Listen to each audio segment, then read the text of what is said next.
Closed session of the city council. Could I get a roll call, please? Yes. Councilmember Waller? Present. Councilmember Castle? Here. Councilmember Kalujetovich? Here. Councilmember Opaji? Here. Councilmember Barrett? Here. Mayor Light? Here. Okay, do we have any blue folder items for closed session? None for closed session. Okay. Do we have anybody online for public communications on closed session items?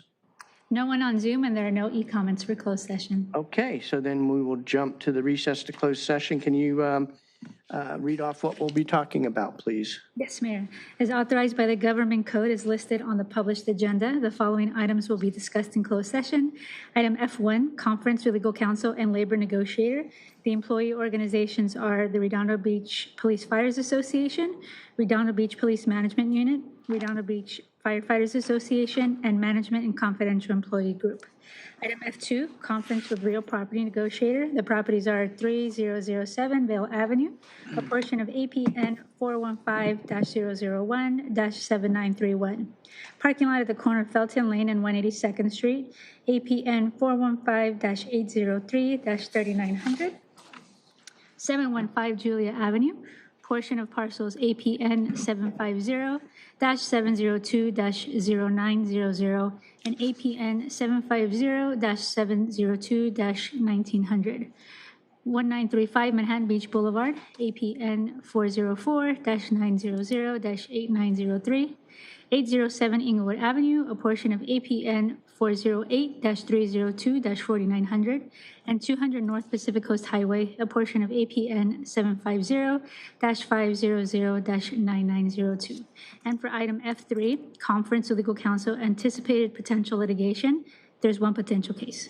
Thank you. Thank you. And City Manager Witsansky, who will be speaking to these three items? Yes, Mayor. For all items, myself, City Attorney Joy Ford, Assistant City Attorney Cheryl Park. I think for item F1, we will have Diane Strickfadden, our HR Director, with us. Nobody for F2, and then, or no additional parties for F2. And then for F3, we will be joined by Lisa Bond, I believe, our outside legal counsel on the matter, and Andy Wingy, our Public Works Director. Okay, thank you. Could I get a motion to recess to closed session? Move to recess to closed session. Second. We have a motion and a second. All for? Aye. Okay, unanimous vote. We're recessing to closed session. We'll be back on or about 6 p.m. To discuss any, to reveal any actions that we have taken, and then go into the open council meeting. So, thank you.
To order, we're reconvening to the open session. Could I get a roll call, please? Councilmember Waller, Present. Councilmember Castle. Here. Councilmember Kalijadovich. Here. Councilmember Obaji. Here. Councilmember Barron. Here. Mayor Light. Here. Okay, City Manager Wojciechowski, anything to report from closed session? No reportable action this evening, Mayor. Okay, could I get a motion to adjourn to our regular meeting? So moved. Second. We have a motion, a second, all for? Aye. Okay, motion carries unanimously. I'm calling to order the open session regular meeting of the City Council. May I have a roll call, please? Councilmember Waller, Present. Councilmember Castle. Here. Councilmember Kalijadovich. Here. Councilmember Obaji. Here. Councilmember Barron. Here. Mayor Light. Here. If we have any veterans or active duty military in our audience, please stand to be recognized for your service. Mayor. Thank you for your service. Now let us all stand for the salute to the flag and then remain standing for a moment of silence afterwards. I'd like to call up Gianna, who will lead us in the pledge. Gianna, the floor is yours. Good evening. My name is Gianna. I'm a 7th grader at Adams Middle School. My favorite subject in school is social studies. I love taking evening walks with my family in Redondo Beach. Please put your hand over your heart and join me in the Pledge of Allegiance. Ready?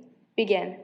I pledge allegiance to the flag of the United States of America and to the republic for which it stands, one nation, under God, indivisible, with liberty and justice for all. And please remain standing for a moment of silent invocation.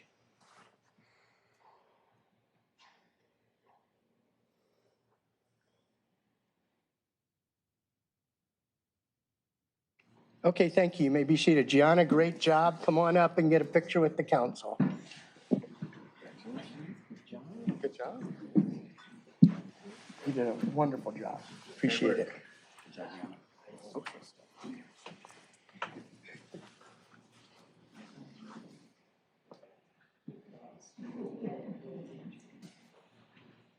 One more.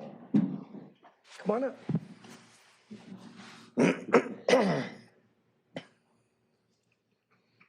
Are these brothers? Okay. Okay. Gianna, Thank you very much. Well done. How did you hear about the pledge?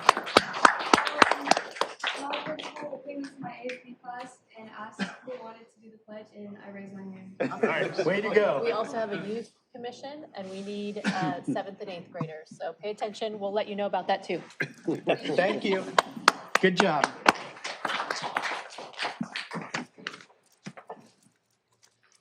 Okay, presentations, proclamations, announcements, and AB 1234 travel expense reports. I do have a presentation today.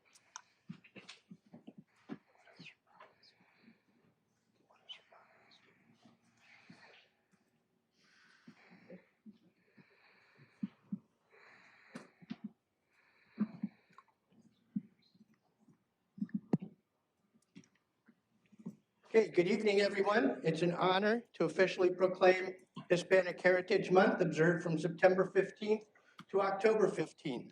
May I call up South Bay resident and author Alex Moreno Araya. Come up here with me.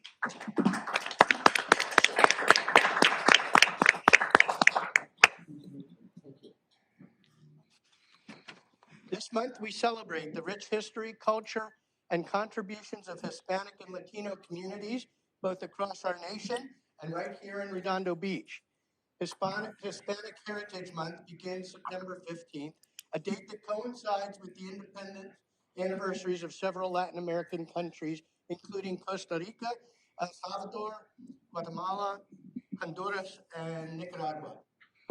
Mexico celebrates its independence on September 16th and Chile on September 18th, making this a deeply meaningful time for many families across the hemisphere. Here in Redondo Beach, we are proud of our vibrant Hispanic and Latino communities, people whose histories, traditions, and hard work have helped us shape the identity and vitality of our city. From education and entrepreneurship to the arts, public service, and beyond, Latino voices are essential to the fabric of our community. Today, we are especially honored to have Mr. Ariana, whose book, Beach Mexican Assimilation and Identity in Redondo Beach, explores Mexican-American experience in a unique Southern California coastal context. And you wrote 2 other books as well, as I understand.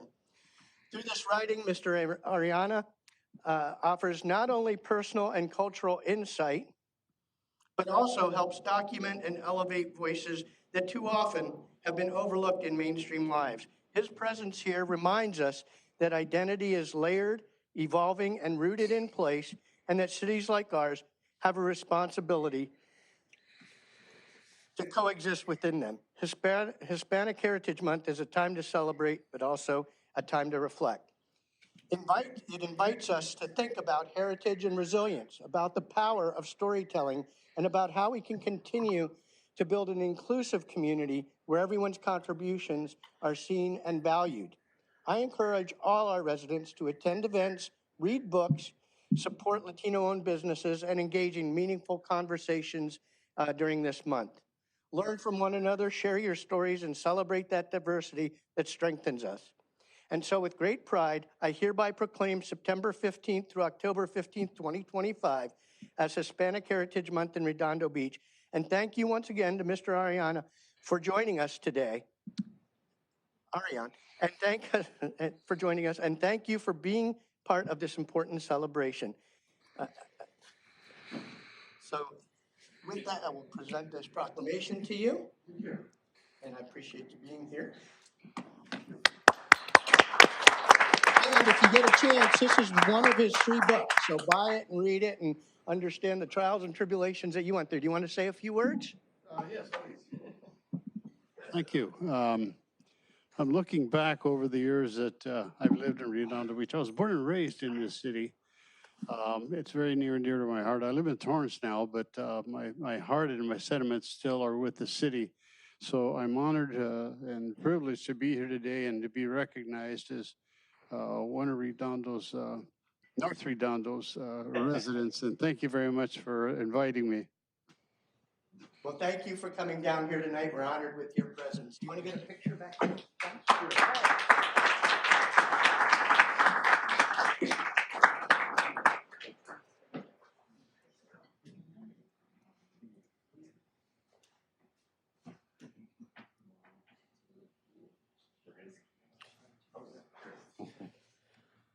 Should we get one with the whole family? You want to get the family up here? Yeah. Come on up.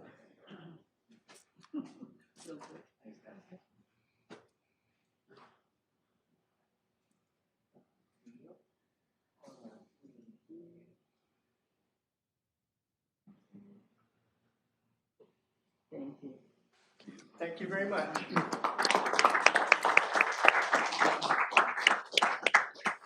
So buy and read the book. He signed my copy, which thank you very much.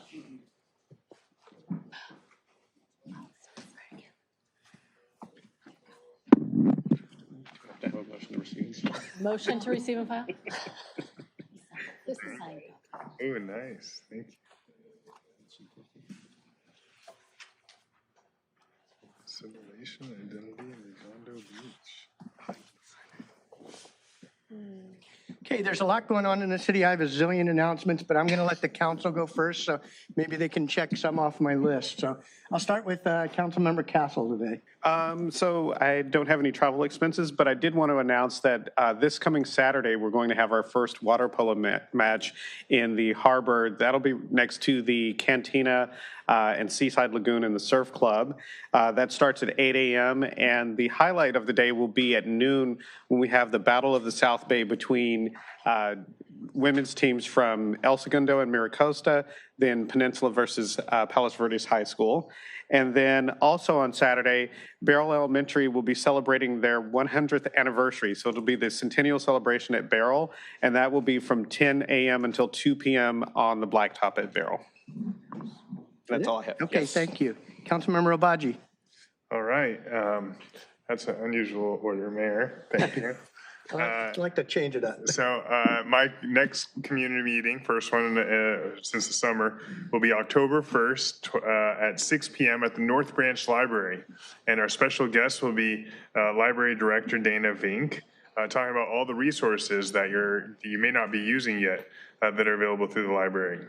I attended a meeting at the in Lawndale this weekend regarding the Metro right-of-way and the final EIR. It was great to be there with a bunch of Lawndale council members as well as the mayor and get to chat with them about our joint strategies to try to influence Metro towards the best decision for the extension of the C line. And I had another announcement, but I can't recall it right now. Well, if you remember, we'll come back to you. All right, thank you. Okay, Councilmember Kalajerovich. Thank you, Mayor. I was privileged to participate in a tour of Northrop Grumman with Councilmember Castle and Waller here last week, and it was incredible. Space Park, as you know, is pretty fascinating. It's incredible that you can put raw metal in one side of the campus, and out on the other side of the campus comes a satellite. Multi-million-dollar satellite. So we are so lucky to have them in Redondo Beach, and they're a primary employer. It was great to see. Just mind-blowing. Dine on Artesia was great. Part 2, the west side of it, left very full. And that's kind of morphed into a really amazing event that now incorporates not just the food on Artesia, but we have art, and they had the most adorable puppies that were looking for new homes. So that was a big attraction. And I also got to tour the Redondo Union High School. We are one of, I think, maybe the only high school that has a dedicated alumni house. And it was a house that used to be on the property before it kind of marched up the two sides of the campus to be the huge campus that it is now. I mean, the history, 1905 is when the school started.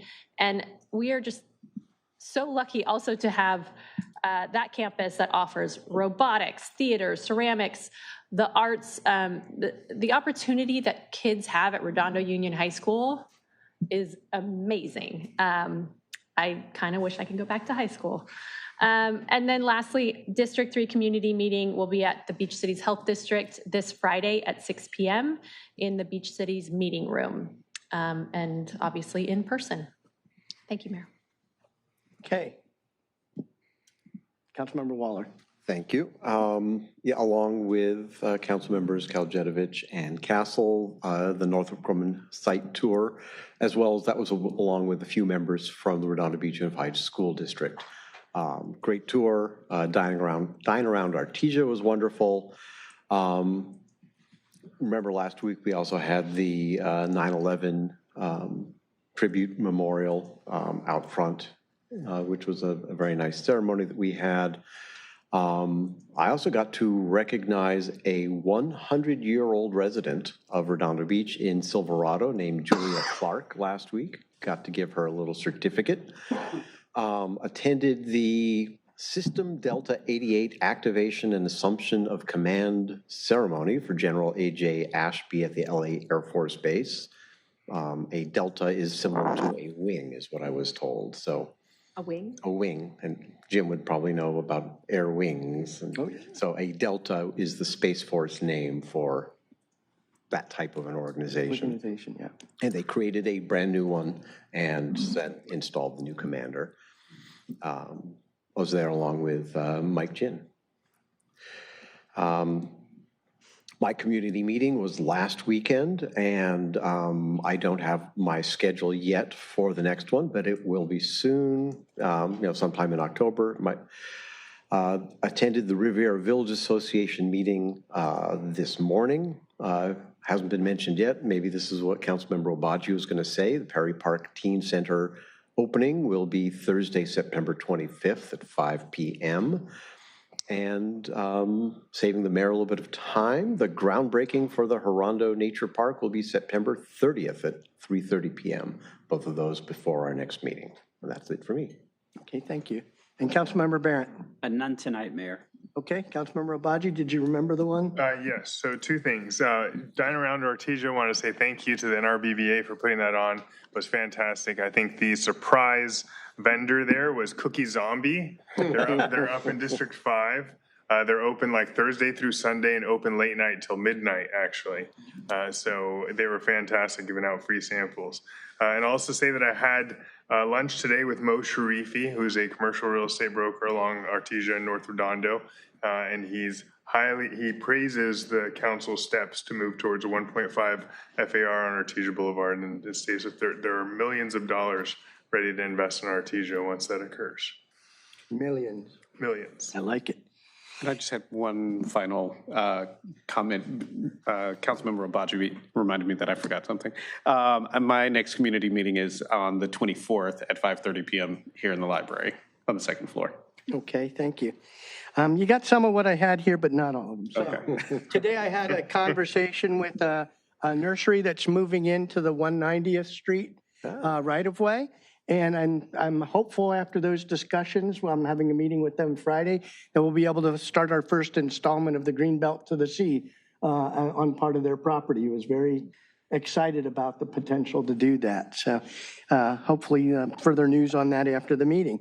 I did attend, as the rest of the council did, the 9/11 tribute last week. That was very nice. Appreciate our first responders putting all that together. It was a small but meaningful ceremony, and it means a lot to me, so I appreciate it. There is an Artesia survey out there right now. You can go to the city website and give some inputs on where you'd like to see art, what kind of art along Artesia.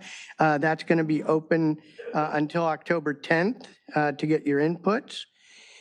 There's a boat launch workshop on September 23rd from 5:30 to 7 over in the library. I got to talk to all the runners and walkers and joggers that ran and walked the King's 5K for hydrocephalus this past Saturday, over 2,000 people, and an amazing amount of money they've raised. I'm meeting with them this Friday. I think Councilmember Kalajerovich, you're going to join me in that to talk about other things we can do with the Kings together.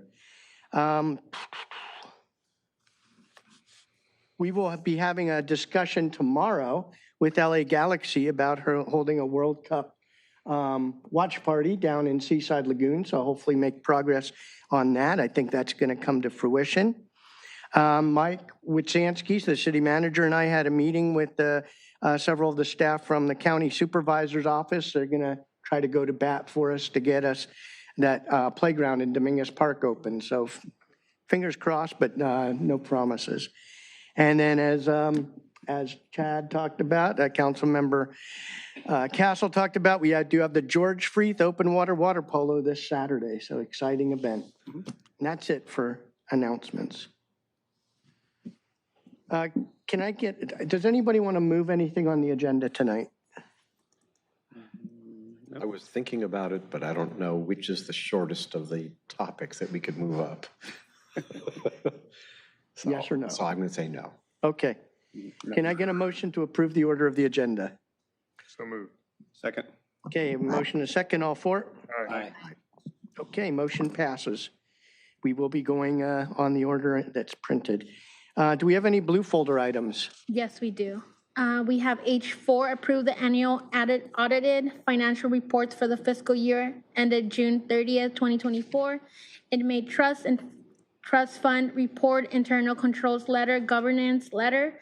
J1, public participation in non-agenda items, public communications. M1, discussion and possible action regarding changes to the rules of conduct and decorum for city council and commission meetings in various Redondo Beach Municipal Code sections pertaining to the city boards and commissions, revised draft rules of conduct and decorum for city council and commission meetings, revised draft September 8th, 15, 2025. Okay, thank you. Can I get a motion to receive and file? So moved. Second. Okay, we have a motion and a second, all four? Aye. Anyone opposed? Okay, motion carries unanimously. Okay, now we're going into the consent calendar. Does any member of the council wish to pull something from the consent calendar? Nothing. Nothing. No? Okay, can I get a motion to approve the, H14. I'm sorry? H14. You want to pull H14? Yes. Okay, other than H14, does anyone else want to pull anything? Okay, with that, I'll take a motion to approve the consent calendar with the exception of H14. So moved. Second. Okay, we have a motion and a second. Does anyone in the audience wish to address H1 through H17 except H14? Anyone online? Thank you. Okay, there's no one online, and there's an e-comment and for H9 and unopposed, and also I need to read. And what? I need to read H6 as well. Okay. Okay. H6, adopt by title only resolution number CC-2509-06. We haven't taken the vote yet. Oh, sorry about that. That's Got okay, ahead of jumping ahead. myself. I do that too, so. Okay, so with that, can I get a motion? We have the motion, we'll take the vote, and this is approving all the consent calendar items except H14. All four? Aye. Anyone opposed? Okay, motion carries unanimously. Now, Okay. will you read off the stuff Thank you you. have to read? H6, adopt by title only resolution number CC-2509-068 of the City Council of the City of Redondo Beach, California, approving the filing of a claim with the Los Angeles County Metropolitan Transportation Authority for fiscal year 25-26. Thank you. Okay, thank you. Okay, now to item I, excluded consent calendar items. Councilmember Barrett pulled item H14, which is the annual audited finance reports for fiscal year ending June 30th, 2024. The floor is yours, Councilmember Barrett. Thank you, Mayor. I pulled this item. We received, as the city clerk's office mentioned, a blue folder on it. I haven't had a chance to go through this in great detail. I know the city manager's here with staff. What is the substance of what we received here in the blue folder? Why did we receive it? And what, if anything, does it add? I might have Stephanie and our auditor, Bob, confirm this, but basically it's an update from the material that was circulated as part of the agenda on Friday. Minor changes, I think, to some of the language in the final document, some inclusion of the transmittal letter, some other things. But in all financial respects, it's the same. So I'll let Stephanie and Bob speak to it.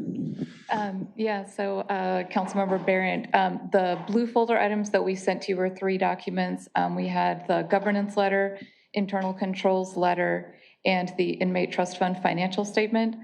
These drafts were not available when we sent the documents to you last week. So the governance, I can let Mr. Callanan speak more specifically to what's in each one of these items, but specifically the governance letter and internal controls letter explain some of the findings from our audit. I don't know if you can help with in more detail. Sure. Good evening, Bob Callanan with CLA, Callanan, yes, CLA audit partner. Again, the internal control letter is a listing of some findings that we came across during the course of our audit that we considered that were required to disclose to the council. If it's a material weakness, significant deficiency, and we come across that during the audit of the financial statements, we bring that to the attention of not only management when we came across it so they have an opportunity to correct things, because they needed to correct things before I could give an unmodified opinion on the financial statements, which were before you. Unmodified is the highest form of opinion that can be provided on the financial statements. The governance letter is just a synopsis, a report card of what happened during the audit. It's required communications that I have with the council, and that discusses the interaction between my staff and their staff, what findings we had, if we had any difficulties in the audit and things of that nature. Okay, thank you, Mr. Oh, Callahan. and I'm sorry, then the inmate trust fund was an ancillary separate report on the cash balance that's with the inmate trust fund that wasn't available. And so Not available. It wasn't at the time when you got the original information. All right. did you? And I'll just add one item. The substance of the items that are mentioned in the governance letter and in the internal controls letter, Mr. Callanan presented to the Budget and Finance Commission last week, September 11th, in their presentation. We also communicated the substance of those items to the Audit Committee earlier today. So the substance of these was available and communicated. We also addressed at a high level the findings in the transmittal memo. So again, we're just waiting to get the final version of the document from the auditors to share with the council.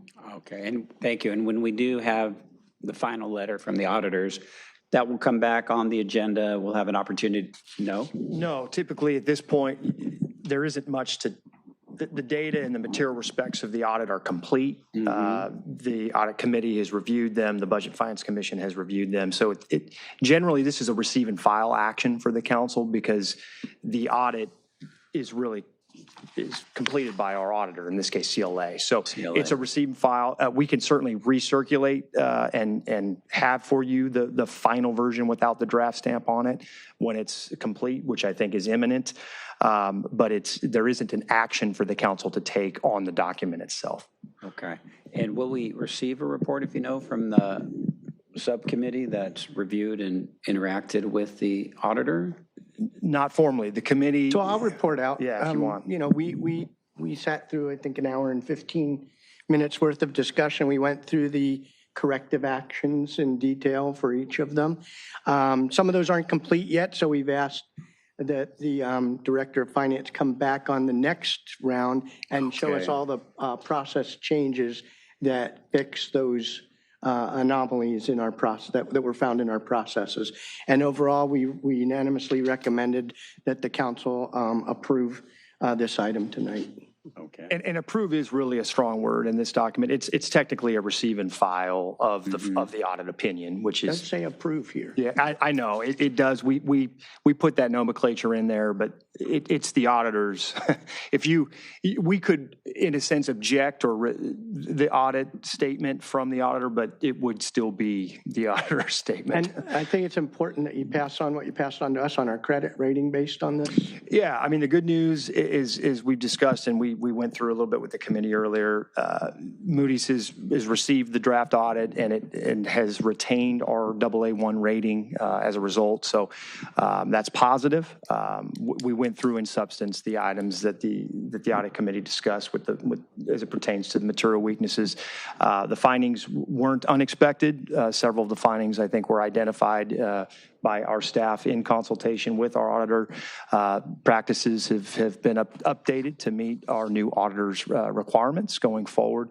And there's some finalization that will occur as part of our next meeting with the audit committee as we work on the 24-25 fiscal year audit. We're immediately turning our attention to closing out the prior fiscal year. So yeah, I think it's also important to point out this one was significantly late because of changeover of personnel. So that delayed it. So we're going to jump right into the next one coming up. And having a new auditor who is looking at this with a new lens, which is also we wanted welcome. to mention this is our first year with this auditor. And from what I understand, it's not abnormal to find things like this in your first audit. And I think it was a good decision by the previous council to switch auditors to get fresh eyes on this kind of stuff, because obviously it was practices that have been going on for quite a while. And none of it's egregious, but it's definitely something we should fix, the 5 items. Well, escapes and ways of accounting for things that we can tighten up. Yeah, I don't know if fix is the right word. I think adjust, right? Yeah. Yeah, forgive my layman's term. Motion to receive and file. Okay. Second. If I could just ask real quick. So when it's finalized, will it come back as a receive and file on the consent so we could look at it, see You it? certainly can. Yes, we can bring that back to you as a final receive and file with the final draft. I mean, we post it online. It becomes part of our the fiscal department page. We have it there every year. It will be made available publicly as well as we can circulate it through the consent calendar. Thank you. Thank you, Mayor. I'm happy to offer my spot on the audit committee, Councilmember Barrett, if you want to really jump in deep on this. But we heard things like, the dredging of the harbor, that shouldn't be on the capital improvement plan, is that CIP? Because you're not actually improving, you're maintaining. So booking that, those millions of dollars according to this auditor, he wouldn't do it that way. He'd do it in a different way. So things like that, different columns. And a lot of accounting information. It was almost as fun as the Budget and Finance Commission, but it only meets once a year, so. The important takeaway here is we had an unmodified opinion. As I said to the audit committee, it doesn't sound very exciting. It sounds like a kind of a blasé opinion. That is the highest opinion you can receive. I don't know why we call it that. It should be like the Class 1 or Gold Star opinion or something. I mean, clearly somebody not in marketing created that title. But that's what we have. We're thankful for that, and we're appreciative of our new auditor who did a deep dive in several areas that upon, in some instances, request of our finance staff.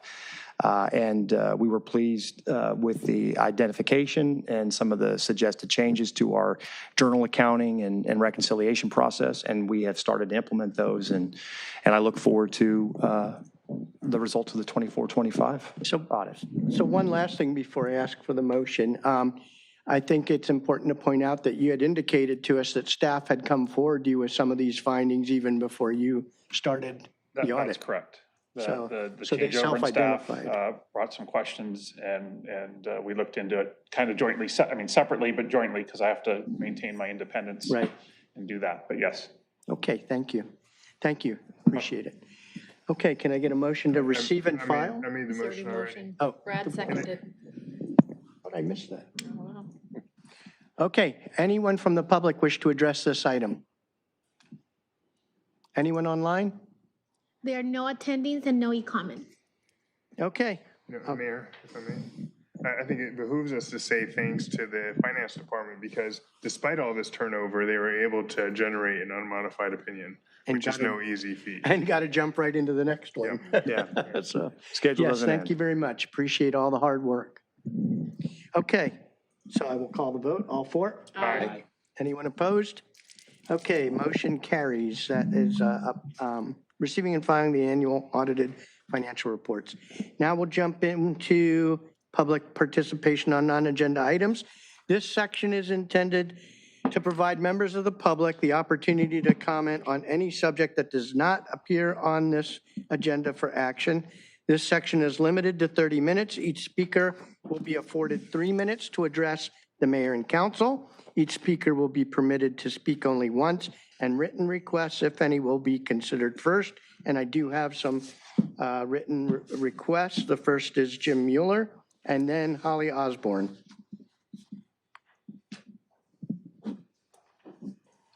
Good evening, Council. It's always a pleasure to speak to you and a privilege.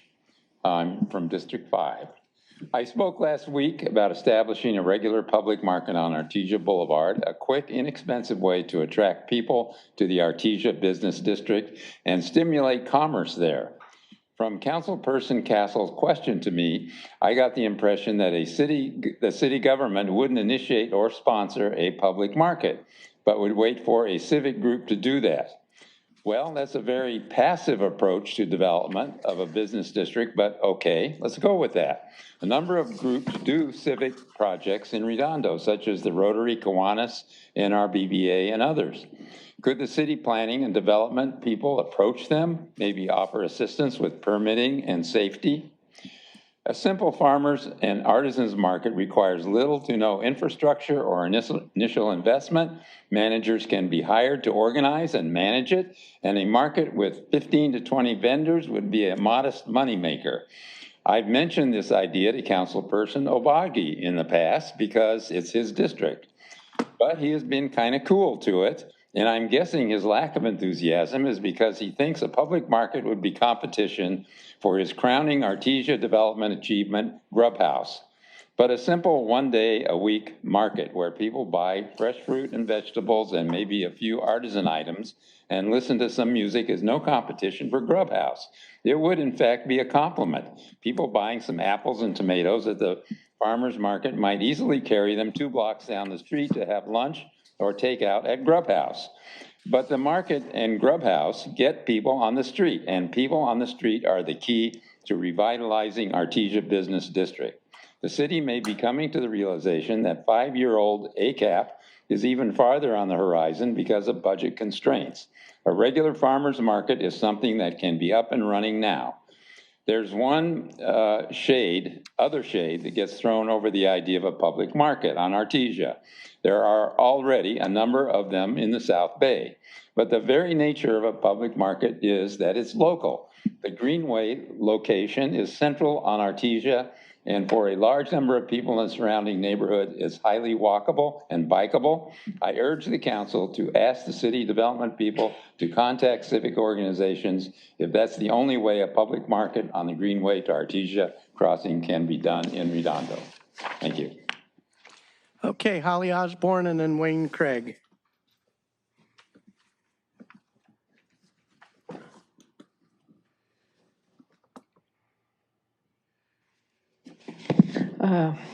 Good evening, Mayor and Council. It's Holly Osborne, District 5. I'm going to talk about the Metro.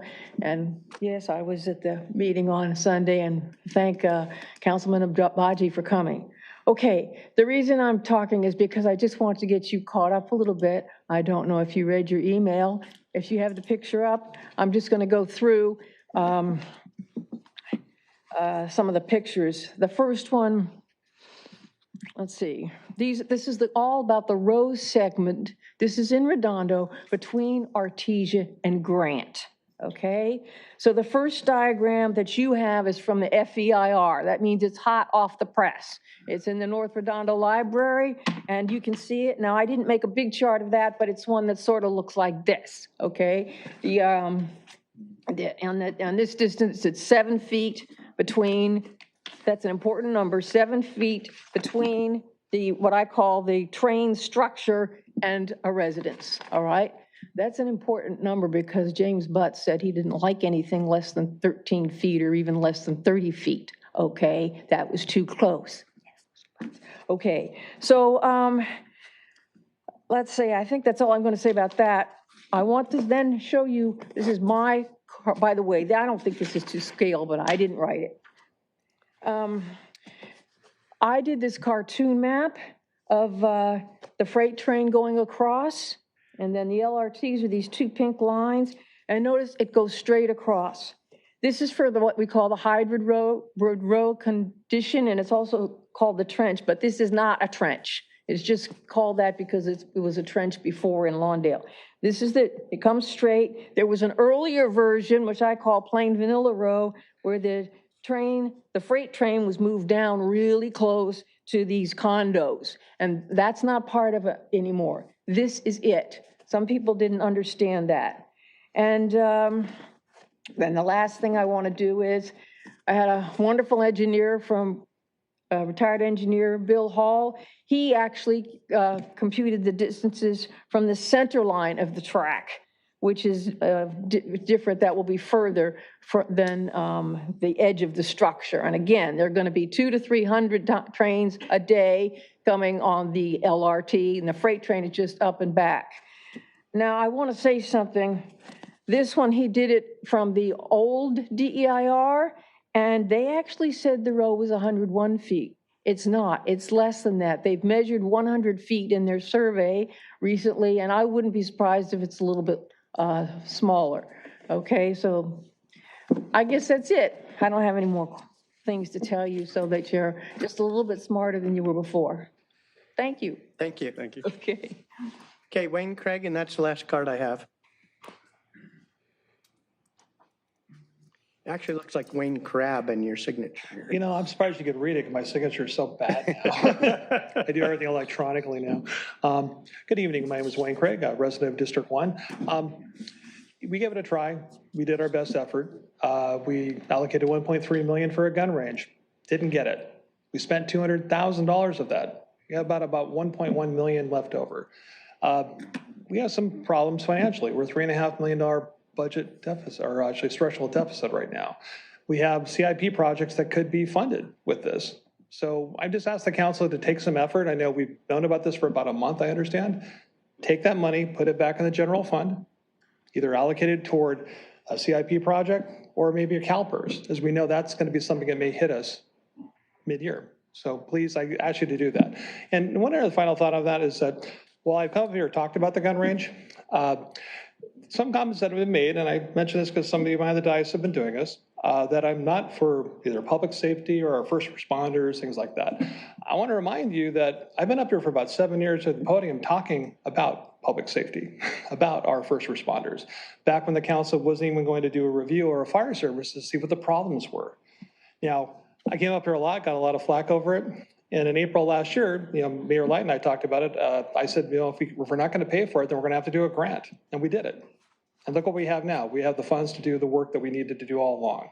So, playing politics is one thing, but look at the record. That's not the case. We need to move on. And frankly, I've never been against a gun range. And I mention that because I ran a business where 500 of my employees had to get gun certified every quarter. So it's important to have that. The only difference I had was, do we really need to spend on a $19 million range that we may or not even get? Maybe the idea is to look at it incorporating in the new police facility when we build it. Probably be a lot less expensive, be a lot easier to use. Maybe that's the route we should be going. It makes more sense financially. Anyway, thank you. Thank you. That's the last card. Anyone else wish to address the city council on a non-agenda item? Anyone online? There are no attendings and no e-comments. Thank you. Okay. Moving right along. Okay, jumping down to, we have no public hearings, so no ex parte communications. We do have an item, M1, continued from previous agendas. Luke, did you want to just give us a summary of where we're at? And then I think I'll turn the floor over to Councilmember Barron, who's picked up the lion's share of the work on moving the ball forward. Yeah, thank you, Mayor Light. Luke Smoody, Assistant to the City Manager. So this is a continuation of the item, as you said, and the documents that were included with the agenda and then in the subsequent blue folder item represent both the existing to the current state of our documents and then also the 9-9 edits that were provided along compared with the edits that were provided by Councilmember or Mayor Pro Tem Barrett this week. And so this item is just to further the discussion on the state of those edits, if any additional edits are forthcoming from the council, and then just to discuss the general path forward for this item. Okay, thank you. Councilmember Barrett, do you want to recap where we're at? Sure, Mayor. You've done? Yeah, and I think Luke's done a good job of doing that. Yeah, so where we're at on the ordinance, everybody has seen what the current state of the 8 ordinances are. They're in the agenda packet. They're substantially done, subject to any further input from council, which we could discuss tonight. When it is finished, I'll meet with the city attorney's office to go through it and ensure that it's conform to law and consistent with what we have in the code and our updated charter, which will be important, especially with respect to publishing.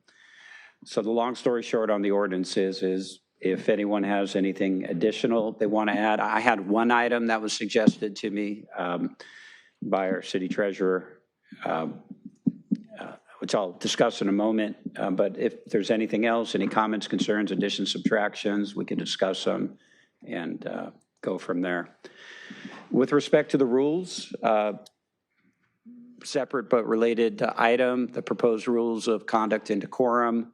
There was a blue folder item on that on Friday, which was a comparison between what we looked at the last meeting and incorporating some additional edits that we heard from council and discussions with the mayor, Councilmember Obaji. The state of those rules, similarly, substantially done. There needs to be some rewording, reorganizing, reformatting. Meeting with the city attorney's office on a few of the issues, in particular those that were highlighted. That's sort of the state of affairs on the rules of conduct and decorum, the proposed rules. So that's where we're at. We're back tonight to field more from council, and I'll leave it there. One item I did want to mention, it's on the vacancies, when to declare those for commissioners, to add specifically upon the death of a commissioner. It's not in there. It may already be captured by law, but out of an abundance of caution and to be clear, this issue came up when passing of our last, that was all I had. And so, yeah. Well, I want to thank you for the work you've put into it. It does seem this week was less than last week, so it seems to be converging. And I like, you've put a lot of precision in the words, so appreciate that. With that, Councilmember Waller. Yeah, the first thing that I want to clarify, I guess, when we talk, this is part on the rules of decorum. Yes. When it talks about disruptive groups, I get that there can be groups that are disruptive, but I would like to make sure that the language doesn't eject every member of a group. It only ejects the disruptive members of a group, because you could have a 20-person union representation here, have 5 of them be disruptive, and we wouldn't want to kick out all the people that are just sitting there quietly. So I'd like to make sure that the language doesn't say the group, it would say the disruptive members of the group. Good point, and we will do that. And there's one part where we talk about social media, the use of social media, how people behave on social media.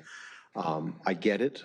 I think perhaps maybe we need to have a separate social media policy that the city creates that defines this a little better, because I understand what's being said, but it pretty much says, behave, but it doesn't say behave or something, and I'm not quite sure if it's all there yet. I don't have edits for it because I'm not sure, without getting into lots of extensive stuff that I don't think would belong in this.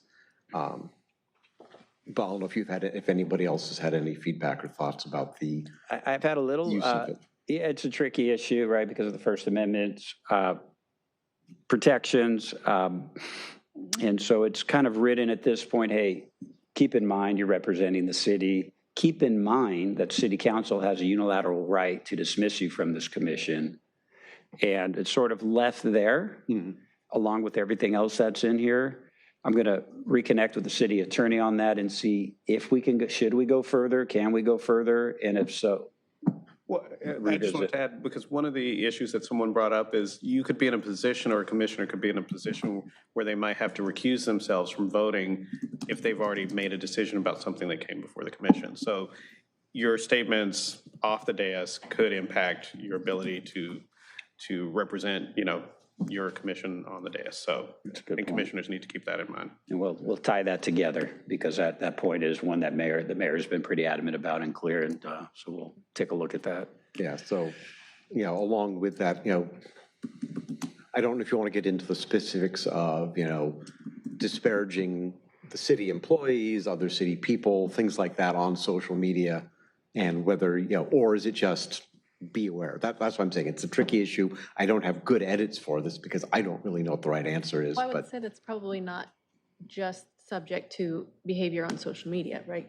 Any public interaction, to your example, we don't want them disparaging staff in any public interaction as they're representing themselves. If they're speaking on city matters, they're, whether it's a council member or a commissioner, they represent the city in some form. So I think, to your point, Scott, I think it is well stated of these are expectations of what we are holding anyone in any position on council or commission. These are expectations, and we do, as the council, have that unilateral right to dismiss someone should that not be the direction that the council is looking for. Yeah. I know that we need to have a very specific set. I think it's just generally, these are our expectations. Absolutely. And where language could be added to highlight that, we will. Okay. Those expectations are important. Because it's difficult to tell somebody they've done something wrong if we're not telling them what is right and what is wrong. Well, I think that's when it's, as I would say, us as electeds, we are held accountable by the voters for what we say and what we do. For commissioners, we are that body that holds them accountable to represent the city in the way that we feel is important. So I think being very deliberate about don't do this, don't do that, don't do this, just, I mean, I think we should all have just a general consensus of what is acceptable and what is not.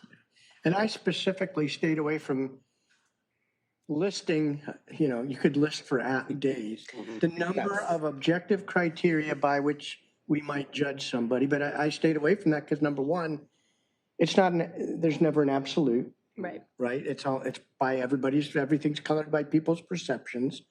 And then second, that's not, this isn't meant to be an arbitrary, you do this, you're out. It's, it says, we expect you to act, as good representatives of the city. And that's what it was meant to do. It wasn't meant to go down into detail about, thou shalt not, call the mayor bad names, thou shalt not, it was intentionally avoided. And I did peruse lots,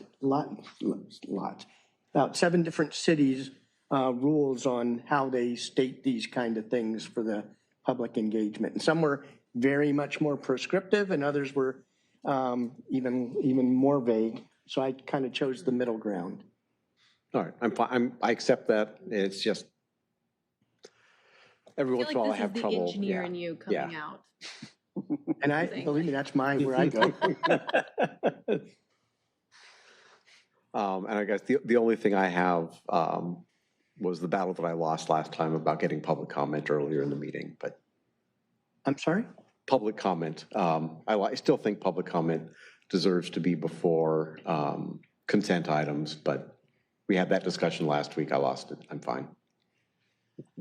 Okay, Councilmember Castle.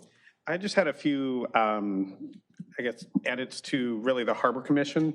So one about the member who's a resident living near in District 1 or 2.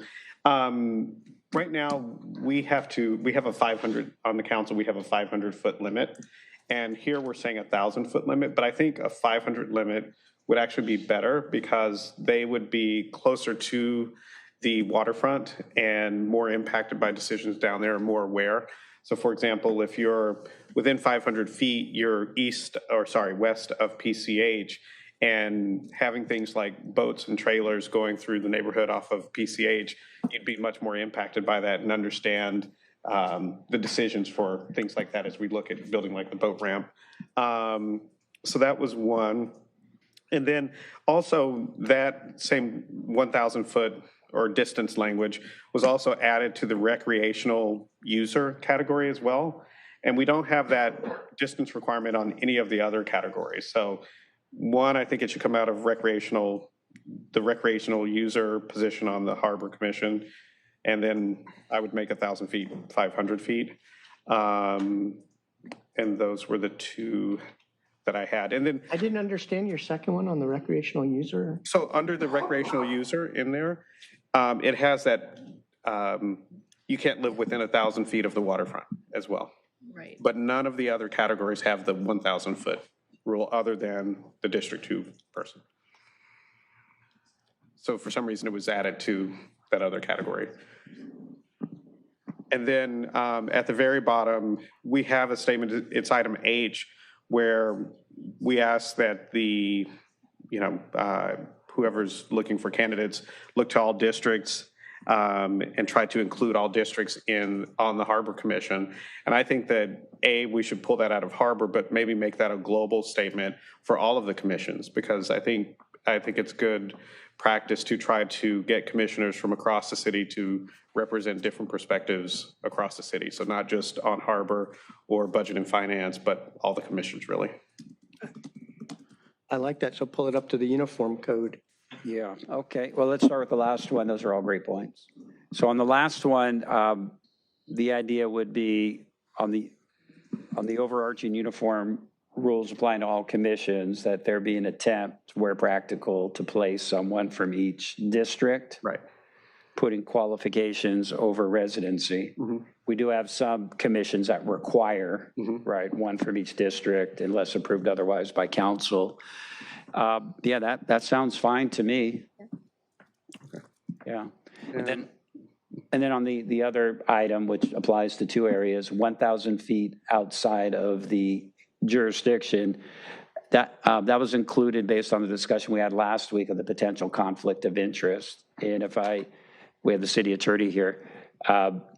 If somebody cannot participate in a harbor commission decision, if they live within 1,000 feet of that area, then the concern was expressed last time, and I try to capture it. Well, we don't want a situation where it's a 3-3 and nothing happens, right? Because somebody had to recuse themselves. So those are the two items. One, is there a need is the conflict zone 1,000 feet?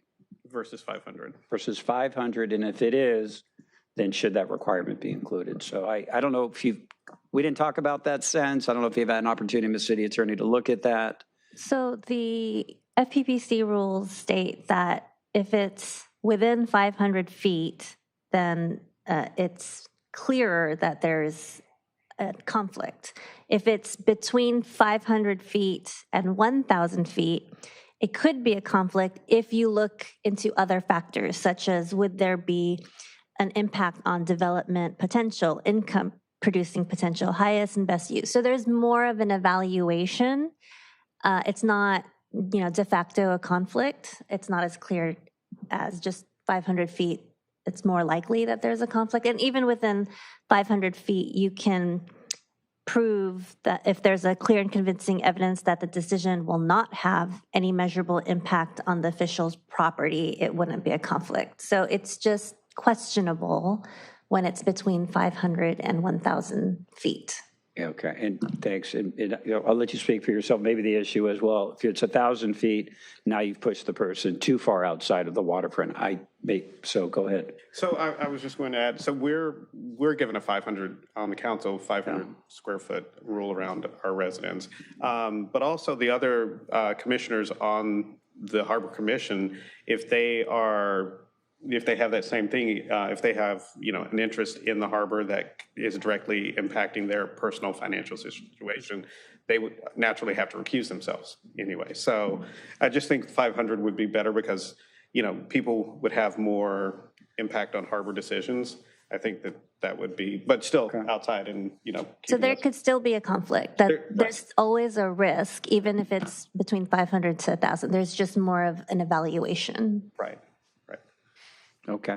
That sounds fine. We heard the risk of that. If you're okay with it, I'm here to capture that, subject to input from other council members. I would like 500 just because I think being west of PCH is going to be important for things that impact the neighborhood immediately around the waterfront. Okay. That sounds fine to me, as I said, unless anyone else had different or additional thoughts. No? And then on the second item with the recreational user, your point was, why have them outside the conflict zone? Maybe recreational users lives right there. So you didn't see the utility of that, I presume? Exactly. So we have, members of, for example, I think it's business associations, the Pier Harbor Association. Yep. We have members of the various yacht clubs who are on the commission as well, and they're actually in the harbor. They're in the harbor. I think if we have a recreational user who's a regular, that's what's important. Sounds fine to me. And if fine with everyone else, I've stricken it and it's out. Does that mean we have a 500-foot exclusion zone for any member of it? Because that's where it gets. For any. Is it all members of the Harbor Commission? But then what about the people that have businesses that are inside the harbor? Because the fact that we say that it has to have members inside with businesses there, they would never be able to vote on anything theoretically. Isn't that correct? There's a financial interest there. Only things that might impact their revenues or their business directly. Most of what the Harbor Commission does isn't approving, development, and they don't approve leases. So that's out. So do we need a resident exclusion zone for anybody then? Well, should we do it to the Planning Commission? Well, no, I'm saying. You have to live outside of Redondo to be on the Planning Commission because you might have a conflict. I know why the 500-foot was put in there while we talked about it. I'm being facetious. If we not want it at all then, it's like, and just have to leave it up to discretion and somebody knows they have to recuse themselves if it really does affect them. It's a fair question. My thinking on it from Commissioner Castle was this position, this person most likely would be opining on development issues. That's part of one of the main reasons how they're impacting, hence the 500-foot zone specific to them. And then to the city attorney's point, and is mentioned by the mayor, if you have a conflict of interest, you need to recuse yourself. And that's a kind of a, so. But if, I'm just saying, we could have 3 other members who live within 500 feet. Yeah. Right. That are there for some other reason. Right. But the resident can't be, but the other members can be. I don't understand the difference, I guess. I think it goes to the intent of this particular qualification in the first place that, which I mentioned a moment ago. So yeah, if you're going to do it for that, then it would only be for the resident adjacent. Be the resident adjacent who's going to be sensitive to those, Okay. Well, what's the consensus of the council? I mean, how do you feel? Yes or no on that? I'm okay for the resident only and not excluding anybody else. Councilmember Castle? Yeah, I mean, the resident only 500 feet. And I mean, ultimately, it's going to come down to each commissioner recusing himself when he knows that he has a conflict. Or she. Or she. Councilmember Kalajovic? I agree. You agree with? I agree with just the consensus that resident? just the resident. Okay, Councilmember Obaji? Fine with that. Yeah, I'm fine. Okay, sounds like we have. Okay, yeah, subject to public input, I'm good. All right, anything else that anybody would like to discuss for tonight? Question on number 6, the recreational user. Nope, your hand wasn't up, so. Go ahead. Any member of any commercial harbor/pier association, if you're a member of the paddle house, does that count? Paddle house is that store where you can rent paddles, right? Paddle boats and stuff down at the waterfront. I think you would be, because you would be like the, what's the outrigger club? Lanakila. That would be like Lanakila, you're a water user, you're down there on the water. Well, I guess what I'm asking is, you're allowed to be a recreational user, or that's a qualification, but you cannot be a sailboat or powerboat owner or member of any commercial harbor or pier association. No, that's not part of the. That's what I'm reading. No, but the person who just rents a space at Paddle House. So if you're a member of the Paddle House or you're a member of the Lanakila Club, is that a commercial? I guess that's not a commercial harbor association. No, and it's a good point you're raising. It goes back to qualification A, which requires somebody, it's both A and B. So 2 existing requirements. B is 1 member will be selected from a list of names by any commercial harbor or pier association. So the idea was, well, for this person, the recreational user, let's make sure they're not overlapping in kind of one. But you want to just say doesn't qualify under A or B?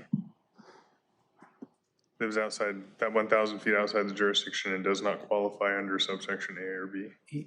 Yeah, we'll delete the, per the earlier. 500 feet, sorry. I think we're going to delete that one entirely from 6. We could, it's the same thing. It would be A or B, or here it is just spelled out. So, right. And I could work on that to ensure the intent is fulfilled either way. Okay. All right. Okay. Anyone else? I have no other hands up. On the rules, are the rules incorporated, the rules of decorum, are they incorporated somewhere in the ordinances? No. Right, are they referenced in the ordinances at all? There's the charter allows the council to define the rules of conduct. Rules of conduct, okay. And are there teeth to them? I didn't get to read them all yet, but is there some sort of repercussion for, I guess this is what Councilmember Waller was asking about to begin with, is what's the repercussion for, I mean, so let's say a commissioner goes online and says a bunch of terrible things about the assassination that just occurred. That's not city business, but. Sure, it's not city business, but is it reflecting positively on the city and who we're appointing and the like, right? Freedom of speech. Right, so people have been fired for that okay, lately. so they have total freedom and we're not gonna. Well, There's nothing that says when you cross this line commenting online, you're out. No matter what. There's no hard criteria today And in the proposed in the rules. proposed. Yeah, it says we expect. It doesn't say, but it does caution Okay. that we can remove you for any All right. reason. How about, okay, got it. So if a speaker comes over here, I'm a commissioner, I take a picture of the speaker and then I go online and talk smack about what the speaker said or their demeanor and the like. You as a commissioner do that? Yeah, I do that. So I guess you're subject to removal for any reason. Yep. Yep. Okay, fair enough. And the problem is if we try to create objective criteria and one person violates it 10 times and we really want them out and one person is borderline, then the person who really violated it can say, well, you didn't kick this guy out for doing this. So, you know, I actually prefer it this way. Tells everybody to be an adult and realize they're representing the city when they talk, so be careful. And if you're not, you know, we reserve the right to remove you. Sounds good, thanks. All right, that's all. Paraphrasing, but that's. Okay, so where do we go from here? So I guess, Scott, you'll take these, and Councilmember Barrett, you'll take these and incorporate them. You're going to bounce off the questionable items from, Yes. and then try to get a once-over rewrite to make sure legal's okay with everything and city staff. Indeed. And then what? Come back here at some later date for Well, once final that's approval? done, we'll put it into our normal formatting. We'll prepare the ordinances for first reading and introduction, and then get them ready for presumably adoption after that. And then the rules we would codify through resolution. So we would prepare a resolution as a cover to the rules, and we would bring that back for consideration of approval as well. So Yeah, and the ordinance have to go through the first reading, second reading, and all of that. Yep. So as soon as the drafting's done, Councilmember Barrett's versions will be disseminated to our team here, and then we'll put them in the final format and prepare them for a future agenda consideration. So we'll do that the first meeting in October. I'm kidding. You know, there may be a few. I mean, I think we may do some of The these. ordinances, maybe. Yeah, we may do some of these in succession. I don't assume it'll be a singular package. We may take a couple of them. Some of the ordinances that were already drafted are kind of lightweight items. We might get those moving first and then bring the balance back as they get ready. Okay, so we don't need any motion tonight. No, just, I think you've given the input. We'll wait for the final drafting and then we'll prepare for consideration as they are Okay, ready. we still haven't taken public input, so I'll do that. Do we have any cards on this one? No. Okay, any member of the public wish to address the council on the rules of conduct and the related ordinances?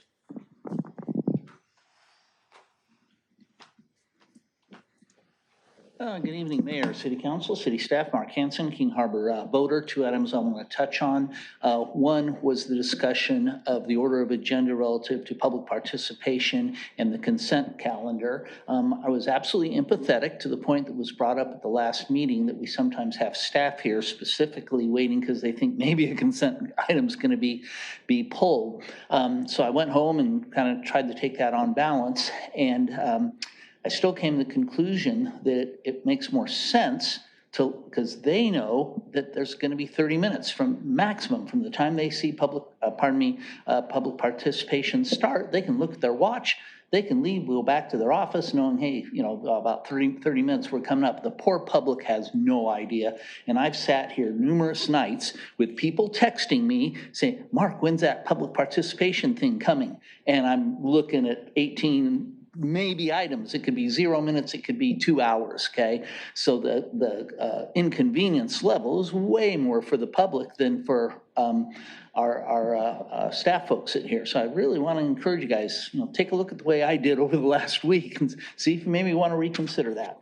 Second item I wanted to talk about was, and actually typed up something to send to you so you have it in your files. For decades, an inefficiency and frustration of the required qualifications for harbor commissioners were that they were unnecessarily restrictive. Those restrictions were likely more appropriate decades ago when the commission's more powerful predecessor board existed. In recent decades, it's been very inefficient and frustrating when there were candidates available that were highly qualified but did not happen to fit the published required qualifications. The mayor's first draft of September 2nd went a long way towards addressing that problem. It stated, To the extent practical, let's underline that, to the extent practical, each of the remaining members of the commission shall have training and experience in one or more of the following disciplines. Then it listed the disciplines. Unfortunately, in the draft of September 7th, that phrase, to the extent practical, was deleted. And the draft of September 11th also had that short phrase deleted. So unfortunately, we're largely back to where we started with overly restrictive language that will likely again prevent us from utilizing highly qualified candidates who don't happen to fit that preset list of qualifications. Case in point, this round, I was helping the mayor go look for qualified candidates, and one of the people that I was looking at, highly qualified, very active in this city, a past Commodore of a recent yacht club, current Rear Commodore of the Association of Santa Monica Bay Yacht Clubs, and you know what? I couldn't recommend her because she didn't fit one of those qualifications. So please take a close look at that and see if maybe you could reinsert that line to the extent practical. Thank you very much. Okay, thank you. Anyone else wish to address this item? Anyone online? We have Marcy Guillermo, but there's no hands raised. There's no e-comment as well. Okay, thank you. So since Councilmember Waller brought it up again and we had one of the public, I just want to make sure we have a consensus on, do we want to move public comment on non-agenda items earlier? So Councilmember Waller? I think it's a service to the Yes public. or no is good. Yes. I mean, no, I think it's fine where it is. Councilmember Kalajevic? I would say no for the reasons we discussed last time. Councilmember Obaji? Let me ask the city manager, what do you think about, is it a drag on staff to have them sit through public comment for half an hour? Half an hour. Would you from a morale standpoint, would you rather get them home as quickly as possible?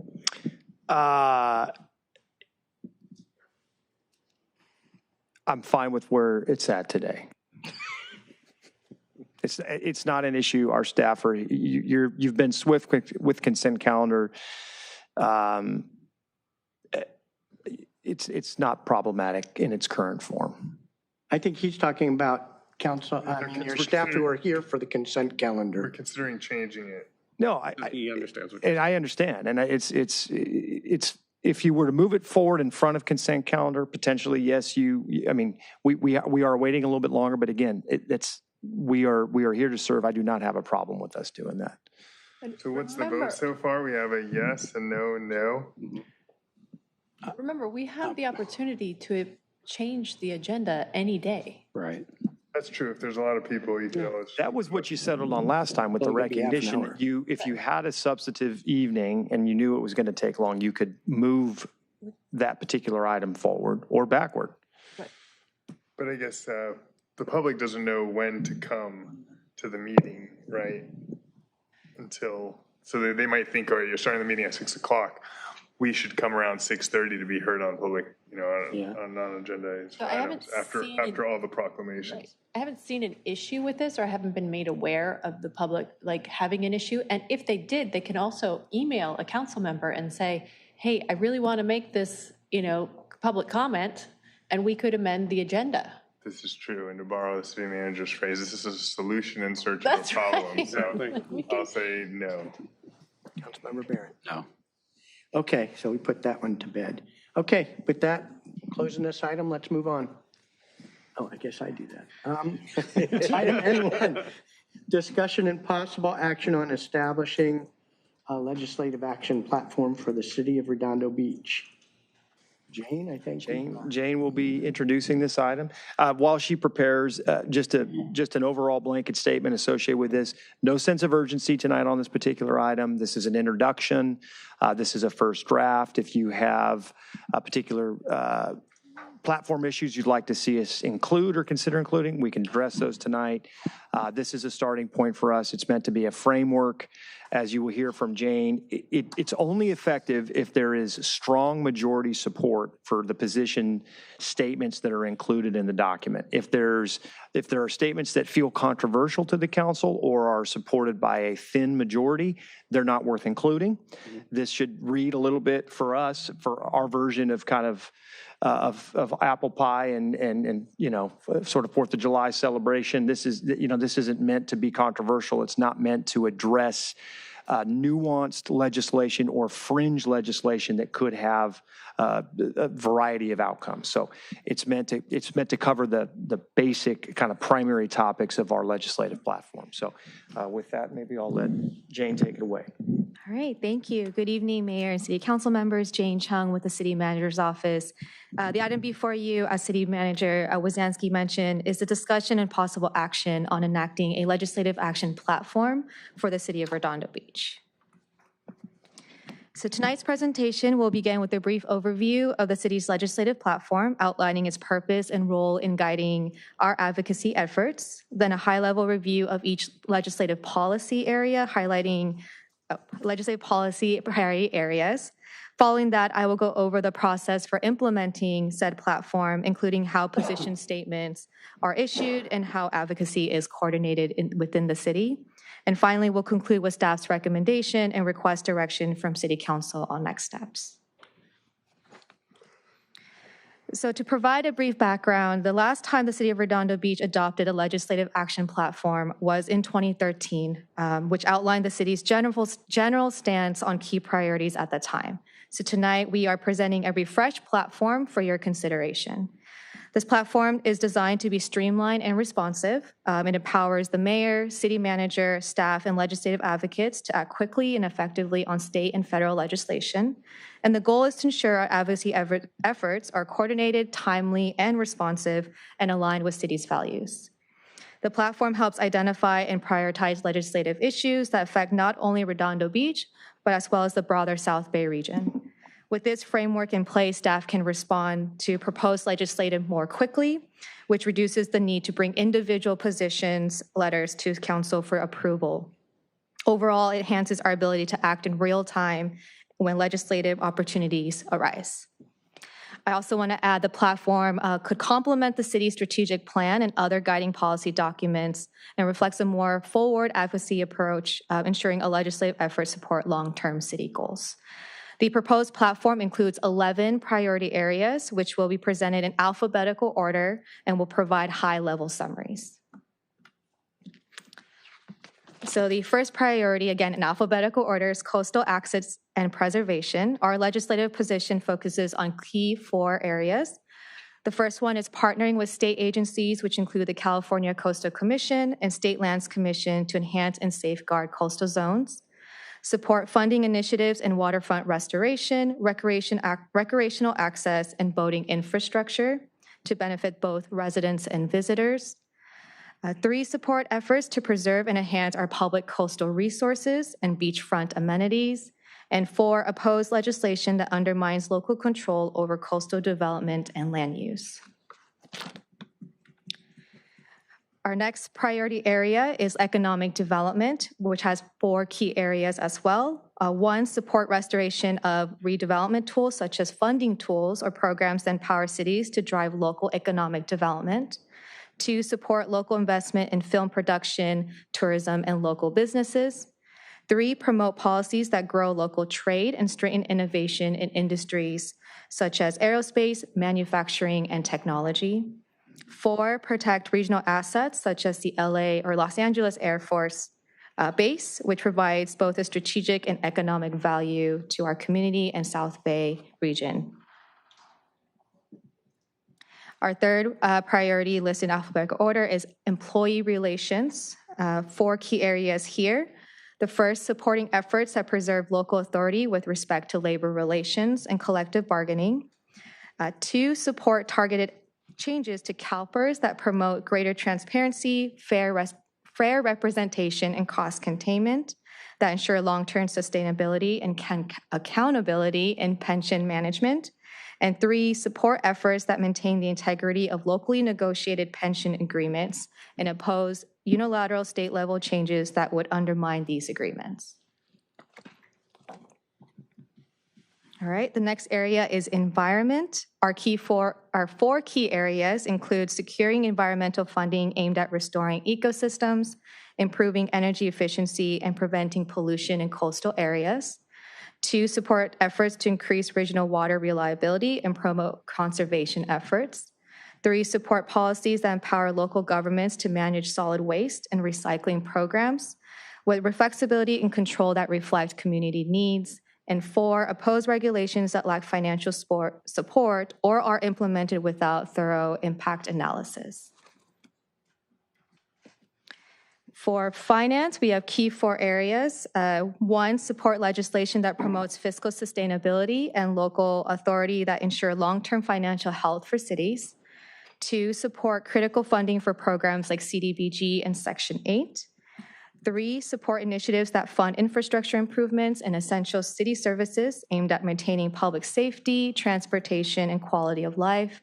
And then 4, oppose legislation that threatens the tax-exempt status of municipal bonds, which are critical tools for financing public projects affordably and efficiently.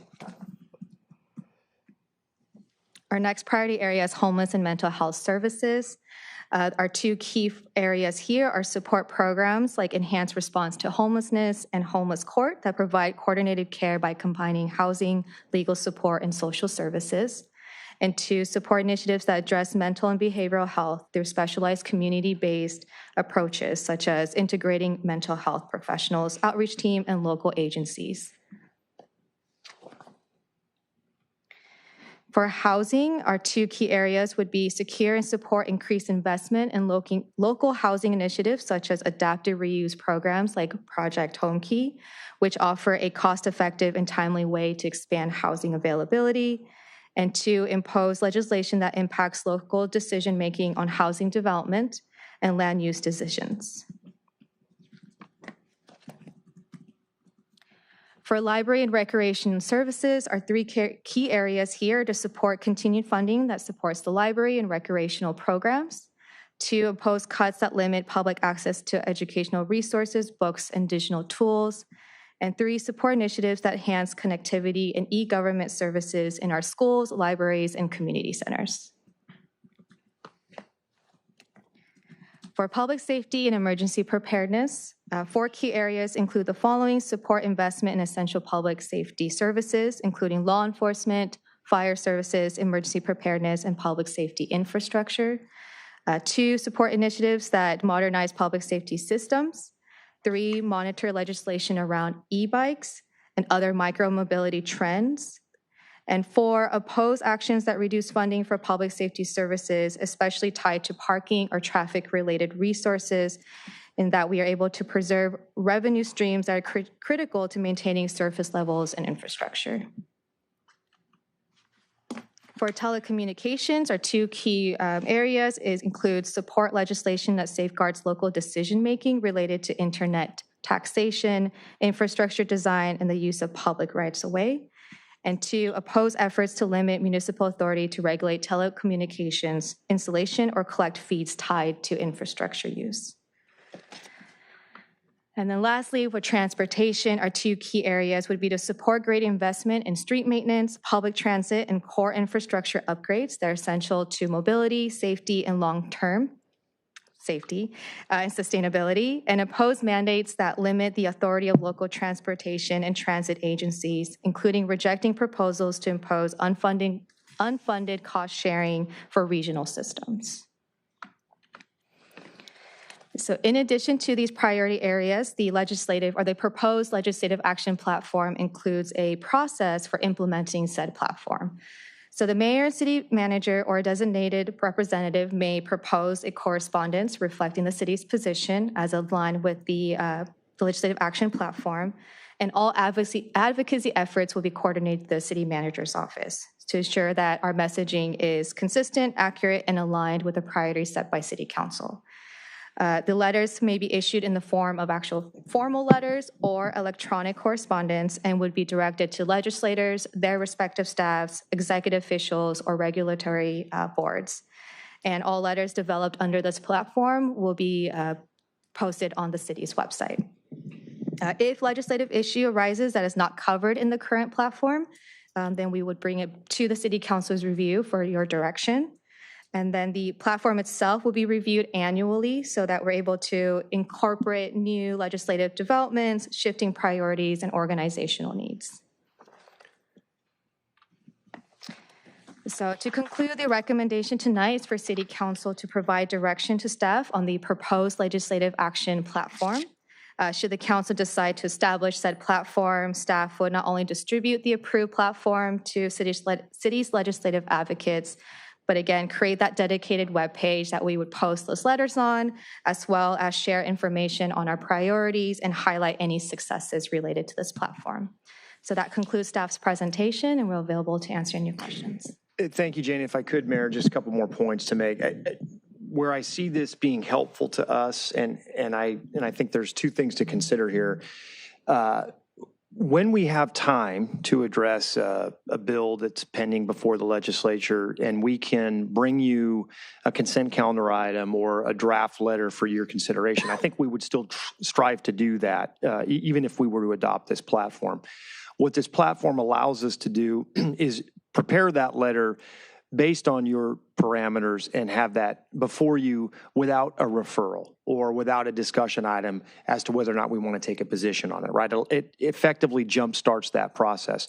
Secondarily, what allows us to do is potentially act between council meetings with expedition, right? If we have a bill that is changing form, it's in the final throes of a particular committee, or it's being strongly influenced by a particular group, and we have an ability to influence that process in between council meetings, this allows us to do that with some confidence that we're acting within your general guidelines and parameters and policy position.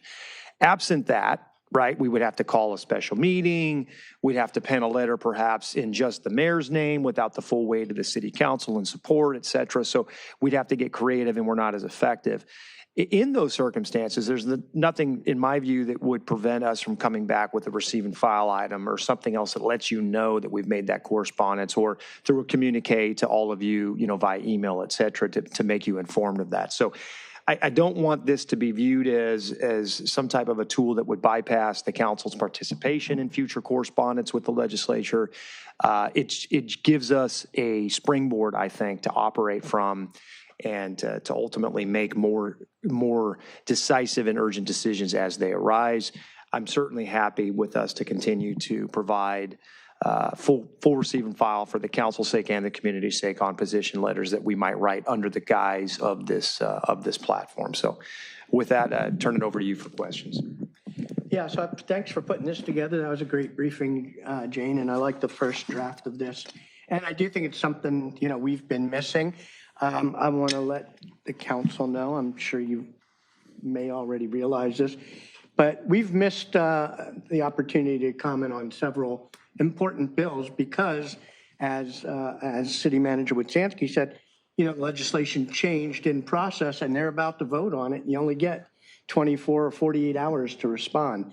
And there's been some that are so important that I just penned something in my name, said I'm not representing the city council, but this is my position on this. And it ties our hands to have to always draft the memo first, then come to the council and then transmit it, because things are changing, as we're going through that process. And a lot of times you only find there's so many bills going through these days. There's no way about all of them until finally somebody emails you and says, hey, we'd like you to support our position on this. So I would ask the council to strongly consider this. I agree, and I've talked with Councilmember Barrett on this about when there is time, bring it to the council for their approval, and then to let myself and the city manager use discretion on those other times. And I will remind you, all of you are delegates to organizations outside the city where you represent us, and you're not coming back for authority to the council for everything you say in those meetings. So I'd like to keep that, keep that in mind. We entrust you guys to represent us adequately and not to go too far afield of what the council might do or not do, and to say that you're reserving judgment until you get to ask the council for those kind of contentious items. And I would hope you would trust us the same here. With that, I do have a couple comments on the document on the coastal access and preservation. I think sea level rise and resilience related to that needs to be a big part of that. Sustainability, I don't remember. Some of your words in your briefing are different than in here. And I like some of the words in your briefing, sustainability in the environment. And you do have something here about I like the way you worded it in the briefing better. You know, opposing overly restrictive mandates that negatively impact current homeowners and businesses by driving financial impacts. You said that. I think it was more clear in the briefing than it was in this document. There were two items that I don't know if you wanted to include in this or not. One is we've talked about tort reform and the impacts it has on the city budget, and advocating for that. And the second is the allocation of internet sales taxes. You know, that impacts us because we're losing brick and mortar, and it's allocated by the square footage of brick and mortar you have in your town, which is counterintuitive. You'd think those towns that don't have as much brick and mortar would be getting more internet sales taxes. So those are the areas that I'd ask to expand on or add. With that, the whole thing's lit up. So Councilmember Barrett, first. Thank you, Mayor. And I think you made some very good points, including complimenting Assistant to the City Manager, Jane Chung, on putting this together and taking the initiative. It's something that council had mentioned previously, and now we're moving in that direction. So thank you, Jane, and thanks to our City Manager, Mike Wazanski. And I do agree with the points that were made, and the City Manager referenced as well. It has been a benefit to bring proposed letters of support to the council on consent. Those letters, after we've read them and sometimes made revisions to them, I think we've ended up with a better work product in a lot of instances. And in fact, in some instances, we went from opposed to support if amended. So I do think when we have the time, and we often do, continue to bring the letters to us so we could review them. If everything's fine, it's consent calendar and we're done. With respect to exigencies, yes, if a bill is moving quickly through a committee and amendment's been added, it's important to us, there should be some flexibility to at least say, hey, we support this or we don't, if council's not in session, and that happens. I mean, this month, we're gonna have the last 2 Tuesdays scheduled to be off. So the exigency, I think that makes sense. I certainly want to hear from the rest of the council. As long as whatever goes out is with the approval of the city manager, and I think that's yes. I see head shaking yes, if that's what I understand being proposed. I think that's the right form. I think clearly the city manager is directly responsible to the city council and has that obligation to make sure it reflects what's been done. That could go out certainly under the pen of the mayor with that approval. And so, yeah, I think that's a very good idea. I think the council would ask, and I know you would be sensitive to, if something does come up on an exigency, take a very close look at that and make sure that regardless of the name of the bill or what have you, that if something is going to go out without the review of the city council in advance, that whatever it is we're doing, because some of these bills and amendments are page after page, that it in fact reflects whatever is agreed upon as a legislative action platform, okay? Because sometimes that really does need a close look, and so that would be very important. That's really all I have. I'd like, this is a great kickoff. Mayor's already made a few suggestions about what could come in here perhaps. Once we coalesce around some issues, and I hope we're able to do that,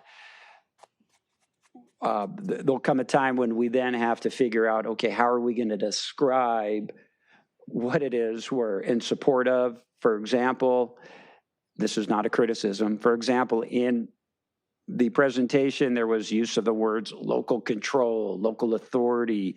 In my experience, and perhaps the experience of others up here, those are kind of buzzwords that elicit a negative reaction, unfortunately, from Sacramento lawmakers, where they just shut the door on you. So where we can maybe use different dialect, local participation, we'd like to participate, local input, let's ensure that we use that language and, just don't come out as an affront out of the gates. That's it. It's a small issue. So, yeah, that's all I have. Thank you, Mayor. Thank you. Councilmember Obaji. Sure. Thanks, Jane, for preparing this and also for going to dine around Artesia, as well as Catherine Buck. Thank you for coming and supporting the local businesses. I would generally agree with what Councilmember Barron said, and I just remind the mayor that obviously you can send any letter in your own name. Yep. And I don't think you need to say it's not from the council. Just say I'm the mayor, and I'm whatever I'm ready to express my viewpoint X, Y, Z. I would ask that that letters that get sent out based on exigent circumstances just get filed as receive and file rather than we're not approving them on the consent.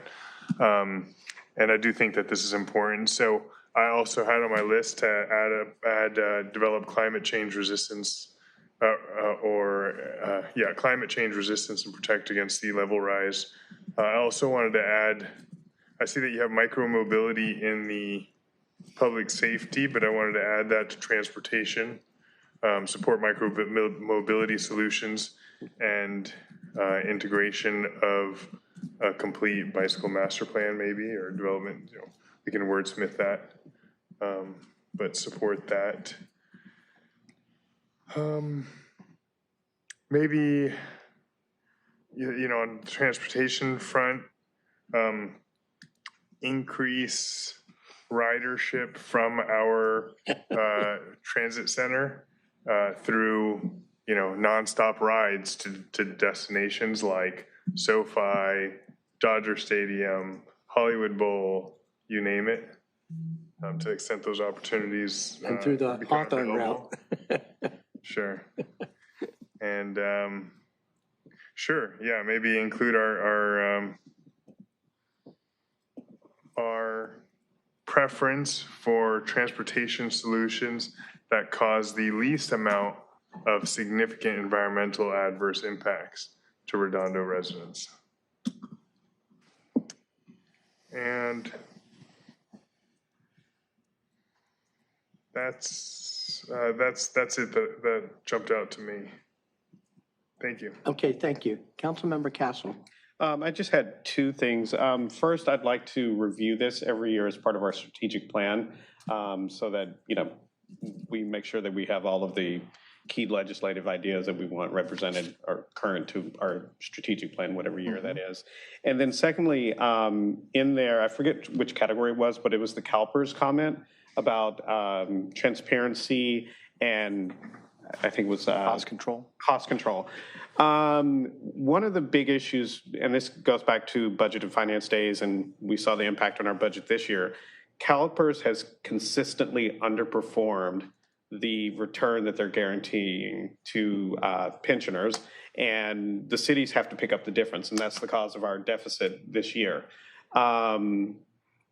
I'd like to come up with something to address that. We even, on the Budget and Finance Commission, we went as far as to look at what's our ability to go to a different provider in terms of getting out of CalPERS because they consistently underperform.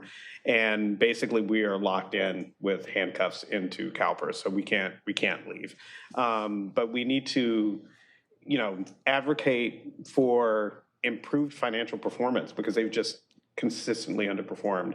And, some of that comes back to the transparency issue, but it has a huge impact, on cities across the state, on us from year to year, in terms of our budgeting process. So I think that's something. Yeah, and you're seeing that in their adjustment to their investment strategy. They're investing more in private equity. They're doing things that are taking on more risk in order to earn at a higher rate. So, right. Well, they set their pref, but then they underperform, and when they overperform, we don't get any real benefit, but when they underperform, we get. Yeah, the problem is the overperforming gets smoothed out over 5 years, and right, so, and the losses get hit annually. So, yeah, and that's all I have. Yeah. Okay, thank you. Councilmember Kalajerovich. Yeah, the only thing I wanted to add was, anything that is coming to us as taking a position on something local, this seems to suggest mostly state. What comes to mind is metros, or the position of various cities on metro, and that being, I think about Hermosa. They've taken a position, and I think that was a little bit abrupt, maybe, And I don't want to put us in that situation, so I would say that this should not be something that is, even if it needs to happen quickly, if it's affecting surrounding cities that we need to take a position on, I think that should be something that we discuss as a council before having something automatically sent. But if it's helping them, they've asked us to do it. Well, I mean, this is what happened in Hermosa, so I would just say that I think that would warrant maybe a special meeting because it is so tangible to us. Yeah, I want to just emphasize, if there's anything that's on the fringe here, I don't want us to step out in front of the council and or not have an opportunity for the community to weigh in as well. I mean, part of the reason we also do like to bring these before you, even on a consent calendar basis, is because it's raising awareness, not just among ourselves, but members of the public who may want to participate and advocate, to the local legislators as well. So I think the more opportunity we have for discourse on these issues, the better. Yeah. So I see this more in the State legislator, things are moving quickly. the perfunctory world when we're reacting to not necessarily a regional decision made by Metro or somebody, but when we've got a Senate bill that's out there that's in its current form is going to mandate, unfunded costs and service delivery and impact our quality of life. If I know with some pretty good confidence that this council's not going to be supportive of it and it's clear on our platform, I'd like for us to be able to act, right? That's really what this is meant to do. Absolutely. I just wanted to use that as an example of something that it may kind of align with our, we want regional transportation, we want it smartly applied. Yeah, you might have some tweeners, right? Yeah. Right. But especially if it's affecting, it's significantly impacting neighboring cities, I think that should be something that we discuss here. Yeah, and sometimes you may choose to take no position. Right. Because on the balance, you kind of want to do a do no harm kind of a thing. Yeah. More layers. So that was my only comment. I just question, you guys are actually closer to the local stuff than this would be. When you're a delegate on the different organizations you're with, I'm sure you opine as the items come up that could affect other cities or, homelessness affects everyone.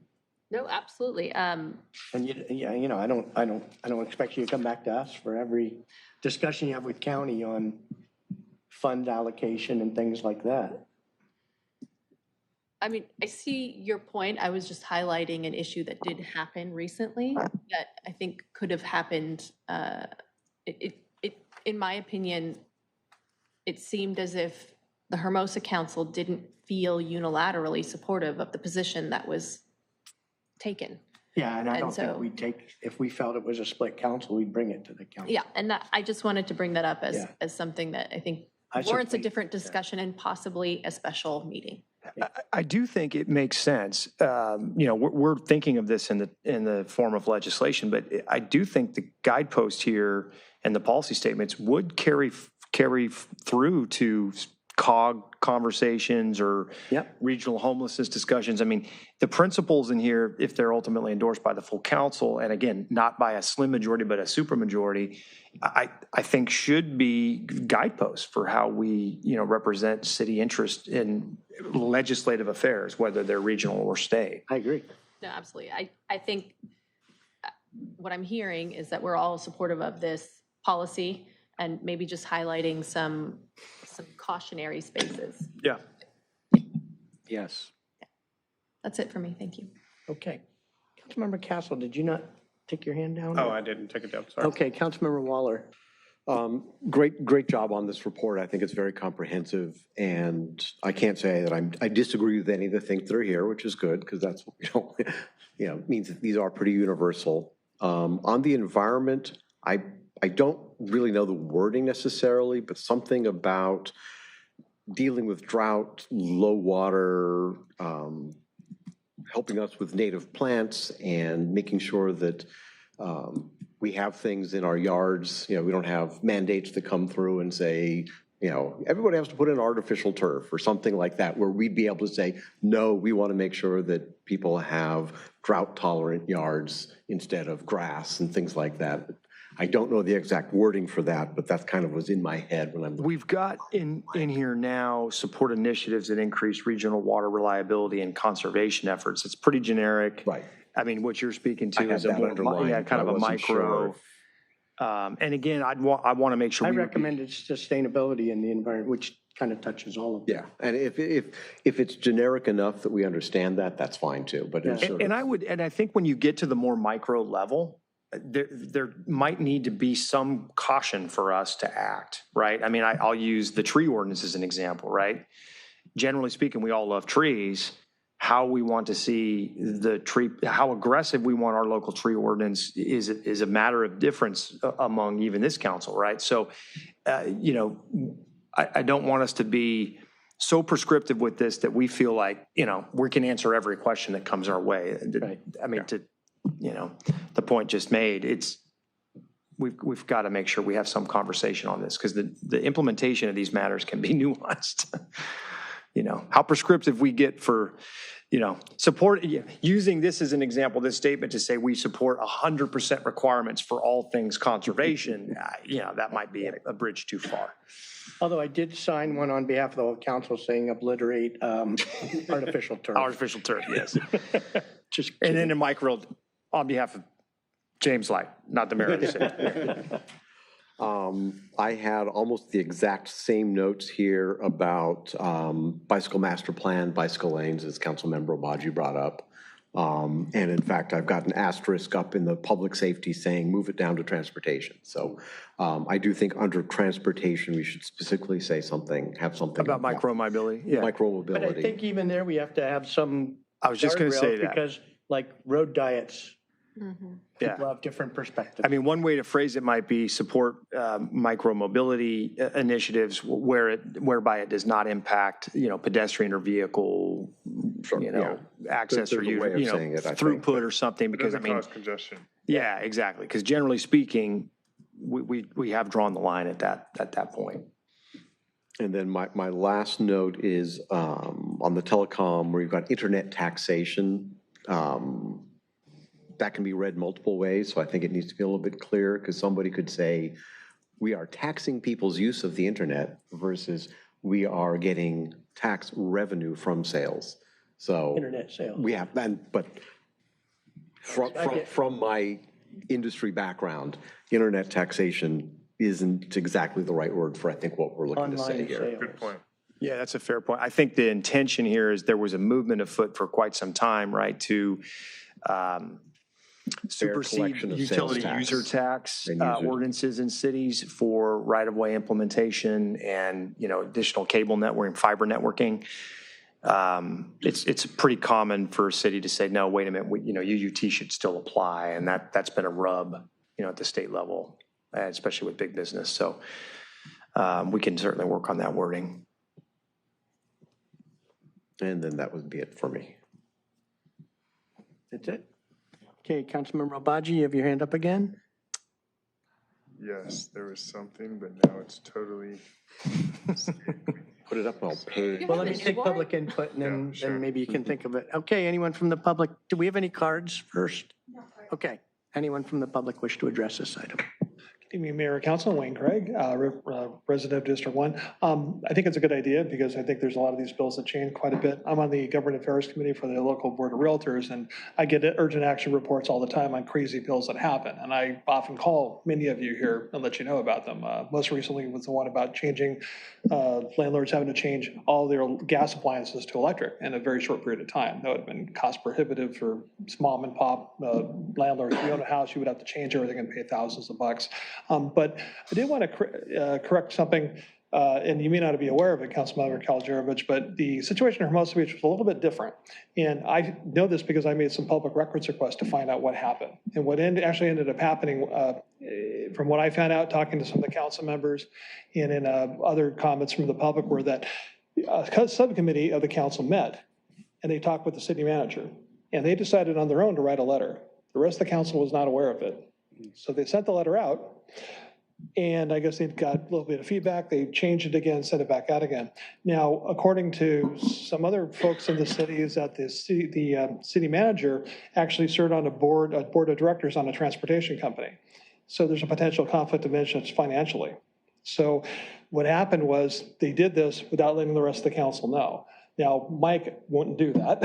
I don't think he has a conflict of that. And that's part of the reason why we don't see that city manager in Hermosa Beach anymore. So there was actually a little bit of a not too public, which is that there wasn't much public debate, and several of the council members weren't even aware the letter went out. And what happened is once they wrote the letter, it got slipped into the consent calendar, and for some reason, no one pulled it. It got approved, signed, sent out. And that's how it happened. So you're doing something completely different, which is fully transparent. You're talking about items that you definitely are feeling that they're important to go through. And Mr. Wazansky is not going to unilaterally take an opinion on something that you haven't already approved. So just so you know, that's kind of how it went down in Hermosa Beach. It was a different thing. I don't think we're going down that route. Anyway, I think you have enough precautions set in place to keep that from happening. Thanks. Thank you. Anyone else? Good evening again, Council. Mark Hansen, this time with my hat on as a member of the Redondo Beach Chamber of Commerce Board of Directors. I also serve on the Government Relations Committee for Local Issues. We have a sister committee, Government Relations Committee for State and Federal Issues. So what I simply want to do is, put out a hand of friendship to you that when individual issues come out that you might want some support for, bring it to us. We can take a vote on it and see if we can support your positions on items. Always good to have allies. You've all got my email address. Give me a call if we can be of help. Thanks so much. Thank you. Anyone else? Okay, anyone online? Okay, there are no hands raised on Zoom, and there's an e-comment in opposition. Okay. Did you think of what you were trying to say? And one new one. That's twice tonight. Oh, when you get sleep one of the first symptoms of sleep deprivation is loss of memory, actually. What is it like having kids? Councilmember Kimball. So world's smallest violin. So I see in economic development, we don't have anything regarding what the economic subcommittee is trying to do, which is attract investment and commercial development in Redondo Beach. Should that be something that we add on to here? I mean, you've got some pretty generic statements in there that are I think, fairly comprehensive. Anything that incentivizes local investment. You've got tools that were formerly provided through the redevelopment agency. That's basically every economic development tool that's been created. Encourage policies that foster local trade innovation, particularly in aerospace, manufacturing, technology. Anything beyond this kind of level of statement, I think probably gets to more of a regulatory framework, much like the conversations we've had about reducing parking requirements or increasing FAR. Those I think start to get beyond platform and. But how about like in local investment in neighborhood serving businesses, or we could make a comment on something like that. Yeah. Can't they just email some comments to Sure. Yeah. No, we're open to, I mean, we'll want to bring it back for final review. One other question I had for either Councilmember Kalajerovich or City Attorney Ford on the housing. We seek funding for local housing solutions, including adaptive reuse programs such as Project Home Key. Can you explain, and I think I know why, but can you explain for us who are not super familiar with Project Home Key, why that's important for the city's support? Maybe I'll take I don't know if you want to take a stab at it, Joe, or not. And to be clear here, this is meant to be linked to funding to support these things, not necessarily to build. There's a lot of wraparound services that are part and parcel to these programs. Those tend to be the funding gap, local, state. So I don't want this, and maybe we need to tighten this up so it's not confusing. This isn't meant to say unilaterally build such things in the city. It's meant to provide us resources to support what we've created, right? The programs we've developed. So we may want to finesse that a little bit. Ongoing funding is important. Yeah. Ongoing funding. This isn't necessarily for construction. This is for services associated with these programs. For local housing solutions, including, in fact, we might not seek funding for adaptive reuse programs such as Project Home Key, but yeah, got it. Okay. I think, for example, Assemblymember El Mersucci for multiple years tried to pass legislation to create a pilot enhanced response to homelessness in other cities or counties similar to ours, or a homeless court similar to ours. But if that is coming across as building or constructing these things and not as a funding to support our locally developed solutions, then we'll want to tighten that up a little bit. Cool. All right, that was it. Thank you. Yeah, I'd argue we might want to say we want more say on where Project Home Key goes in our jurisdiction, rather than being told. Well, that's why the phrase local authority tends to be peppered through here. And to Councilmember Barron's point, we wouldn't use that as the buzzword in our letter of opposition necessarily, but generally speaking, most of our legislative platform flows through that lens of, do we feel like we are able to control outcome? If we think our outcome control is being taken away from us on any of these issues, we tend to be in opposition. So maybe it's just including our existing pilot shelters and adaptive reuse programs such as Project Home Key. Yeah, maybe such as our existing Project Home Key or pilot shelter program. Yeah. Or the city might expand something and want funding. But that would be an expansion of our programs, right? But These would be well, these would be examples of such as. Yeah, okay. Yeah. Okay, I don't want to overword this.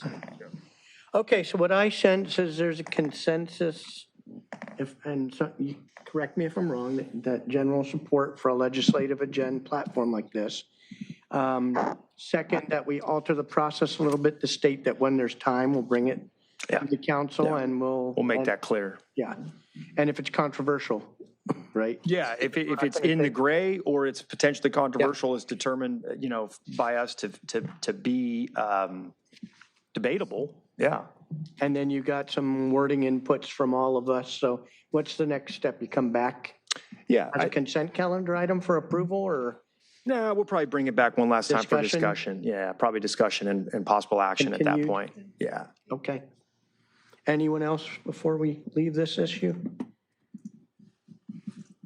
Looks like you're thinking, Councilmember Mayor. Hey, we're bringing it back for discussion.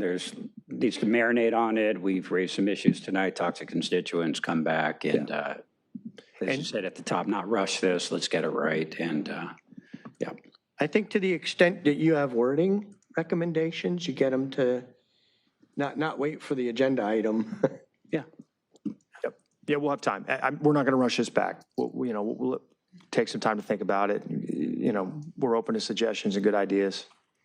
Tort reform, we'll have to think a little bit about that one. I love it. I like the idea. Finessing that language, we'll have to marinate on a little bit. But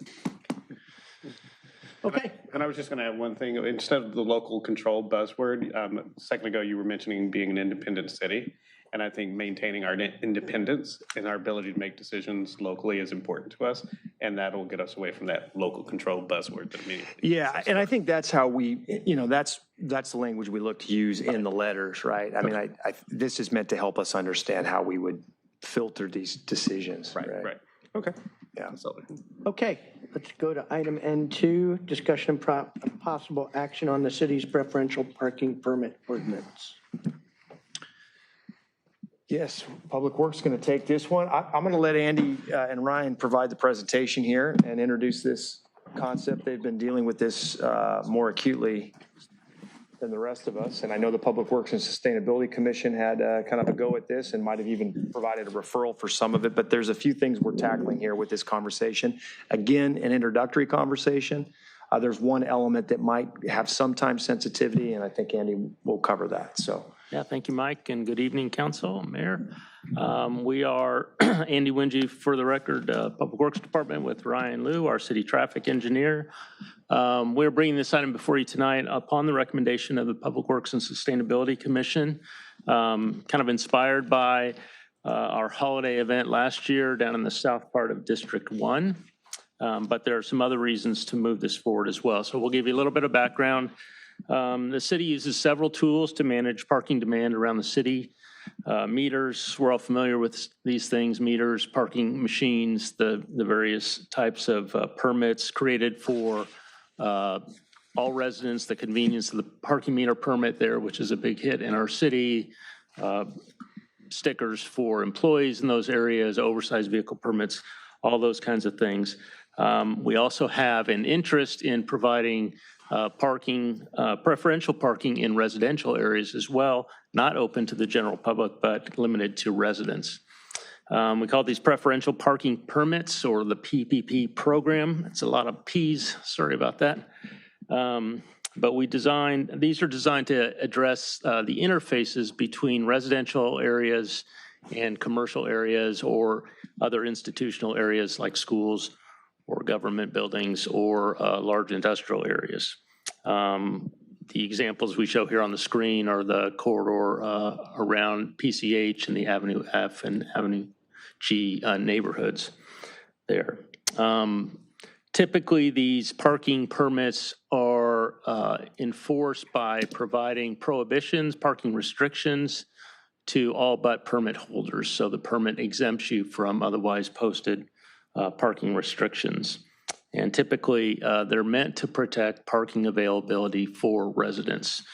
Kind of the state doctrine on the use of the right-of-way is that the public right-of-ways are available for all, not just people who live on that street.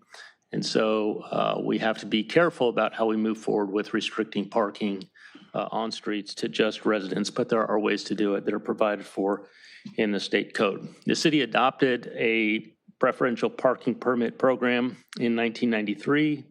It's been used some. It's not really broadly understood or easily accessed. Staff and the commission have identified some opportunities for improvement here.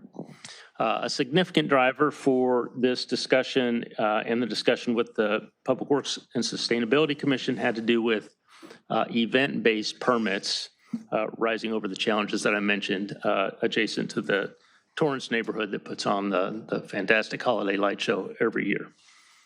There's other opportunities to make improvements here.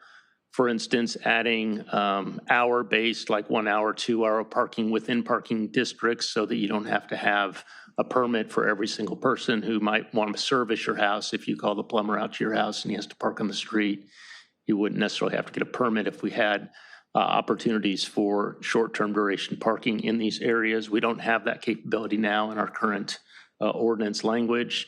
Our enforcement is challenging because every different block that's added now to our overall program has a different permit number, a different parking zone, if you will, and so that makes it more challenging from the enforcement angle. We'd have an opportunity to increase enforcement by reducing zones there. The permit or the code language, is very prescriptive about how we justify setting up a preferential parking zone, and we find that works against the council's interest in being able to apply this this program to the various kinds of parking conflicts that we're trying to manage. And so we're making some recommendations there to make it more flexible for the council to approve things and see the nuances and the various challenges with parking. And then our language doesn't anticipate the adoption of new technologies like our automated license plate reader technology that's available and other online services that might be available. So there is room for improvement in our current program. And I'll say staff, but I really mean Ryan has done a great job at comparing our city with other cities who are a little bit ahead of us on this.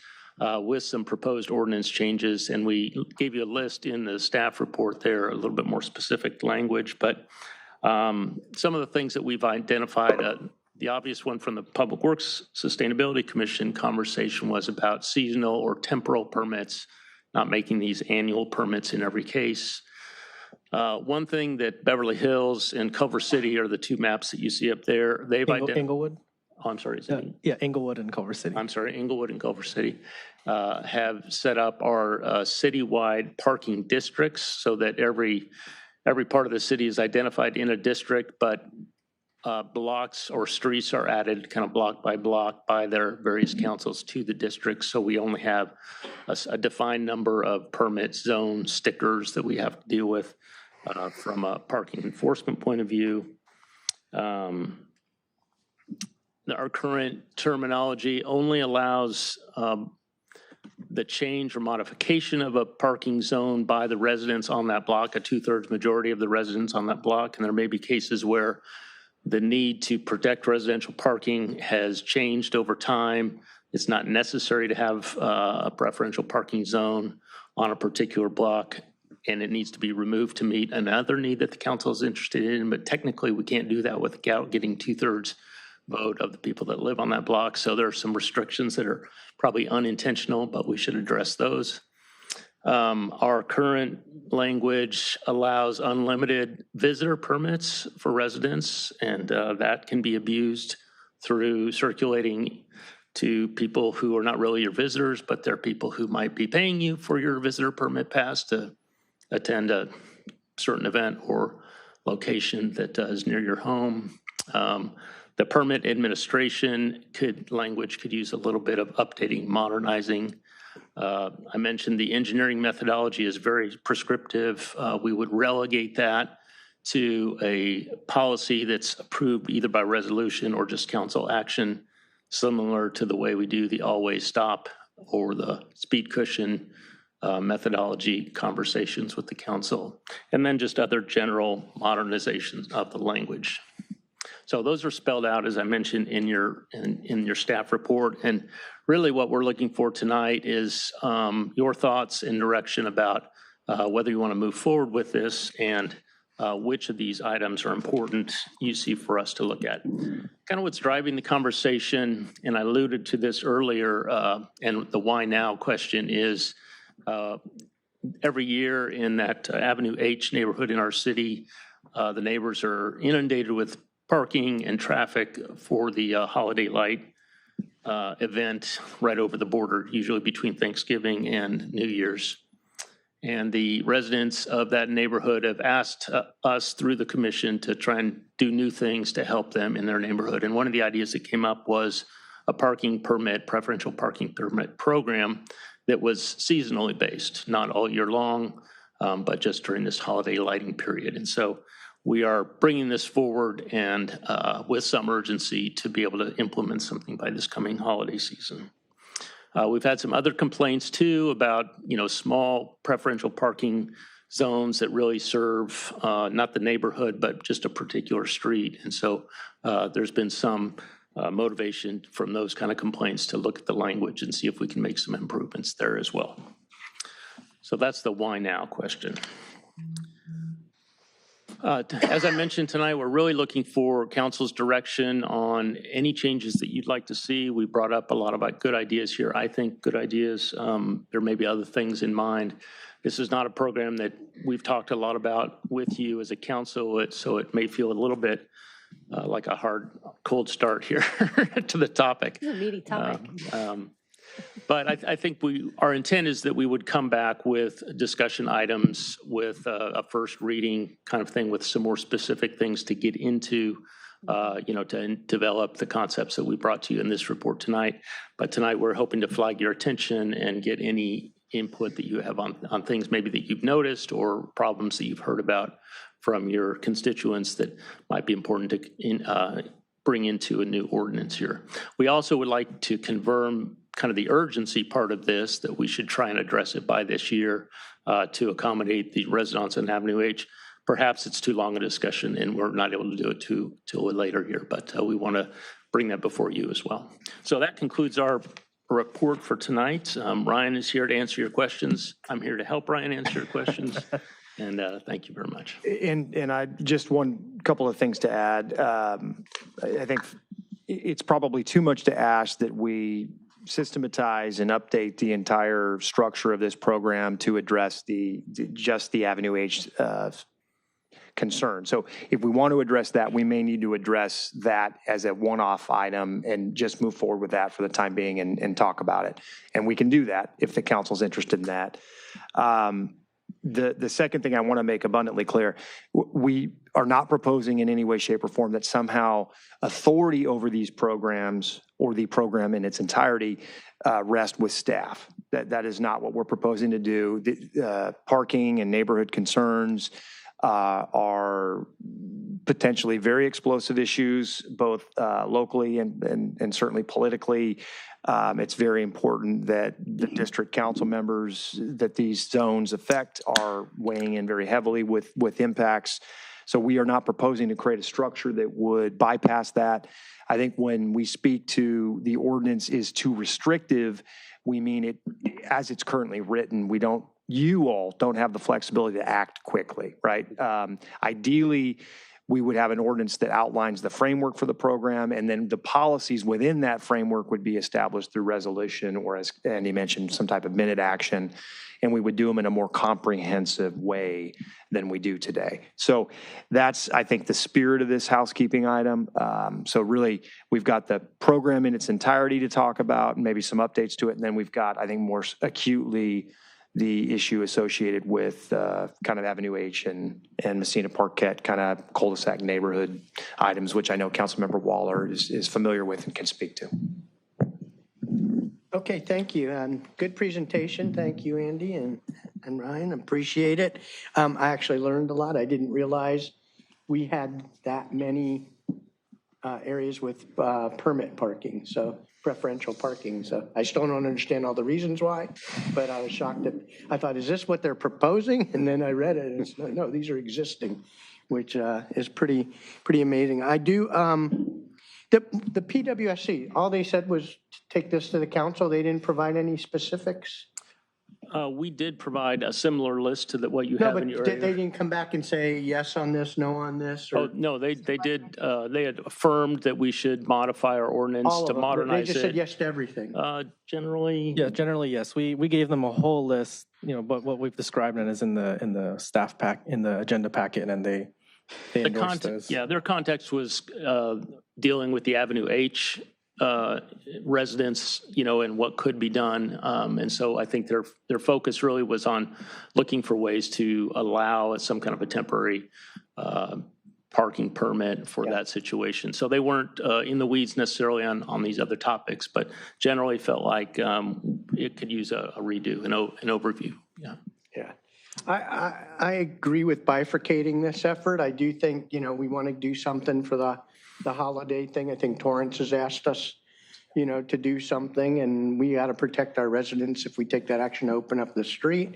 So I support that. I don't think we should rush to get all of this done in one fell swoop because there's a lot of moving parts in this. I do support reducing or rewriting. How do we take away a zone that maybe doesn't make sense anymore? But I am cognizant, I think at least the council member from that district needs to weigh in on that decision, if not the whole council. Because, they are there to represent the people of that district. And anything to eliminate abuse out there, or actually, some of this, I think, incentivizes people not to use their garage. To repurpose their garage for other things when they moved into that place, knowing, the conditions were there. They knew they had a 2-car garage. They chose to fill it up with something and park on the street. And, I don't want to see this turn into Santa Monica or like that street sign you saw, where you have to decipher between 3 or 4 different signs. Is this the slot of time where I'm allowed to park here without a permit or not? It just gets, it's just a deterrent to people from outside the community coming in. And I think we should be a welcoming community, not a get out of my town type of community.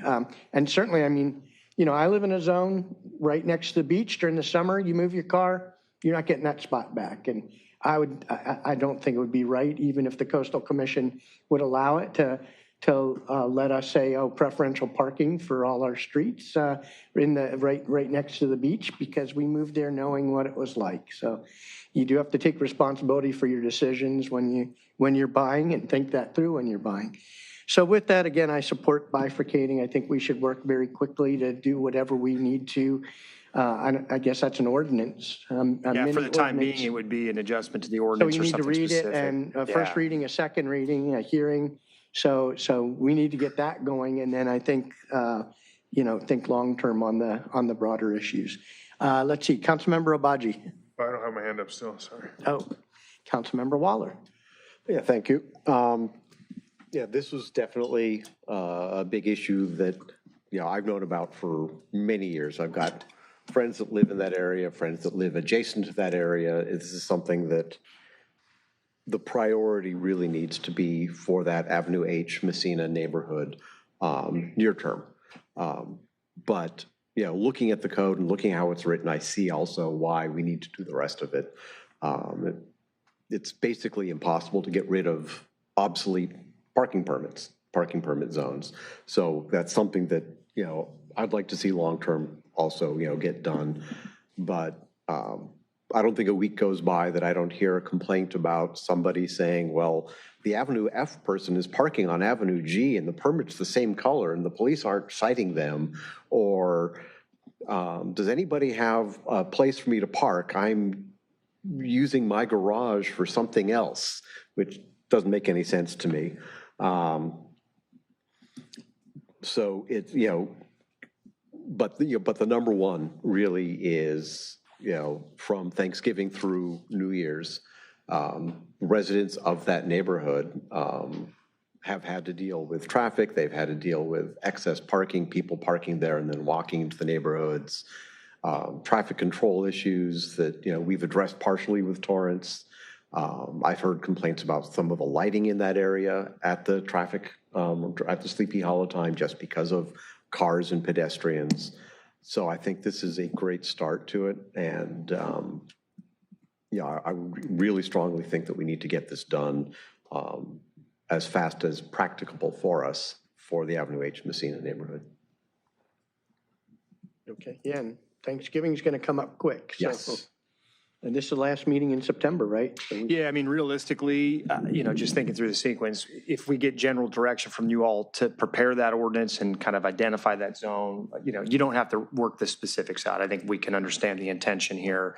We would then come back with the proposed ordinance to create the holiday permit and have it ready for your introduction and first reading in October, and ideally adoption by that third meeting. And then while we're waiting for it to be fully effective, we could begin the process of administering the permit, and we could solicit, the residents, opportunity to purchase that and have it ready to go for just after Thanksgiving. I think the licenses we looked at start the Sunday following Thanksgiving, correct? So I think we still have time to get it done, but we need to have a clear consensus that the council is open to it so we prepare the right ordinance. And I guess in our conversations, we talked a little bit about price of the temporary permits, the temporary seasonal permits, not necessarily being on the same order as a year-long permit. Right. So, there's some nuances and lots of small things that still have to be considered in this, but I don't want to get it perfect and then be ready in January. I want to make sure that, we get it out there. We can always adjust it afterwards, and I think one thing we need to be careful of, and one of the things that astounded me in contemplating this and reviewing, the materials that Andy and Ryan prepared, is we've created effectively a commodity with the visitor permit. That's something that should not be traded outside of the city. That's our value, not an individual resident's value. So that's something we need to address. That isn't relative to this particular issue, but that is something on a citywide permit program basis we need to address. I'm sure you'd accept Councilmember Waller working with you on crafting that specific ordinance since it's on his district. Yeah, I think we can. I think we know enough. Can dive in right from the start. Yeah. We just need to know that you're all comfortable with us pursuing that. That's really what it comes down to. Okay, Councilmember Castle. So a couple of things, because we have lots of these restricted permitted parking areas around the high school. And what happens, I think it was a problem on the south side of the high school a couple of years ago. We changed the parking times and regulations on that side of the high school, and it pushed all of the traffic to the north side. So in Avenue H, it's a popular seasonal attraction that everyone in Redondo, Torrance, and the surrounding city loves to come to.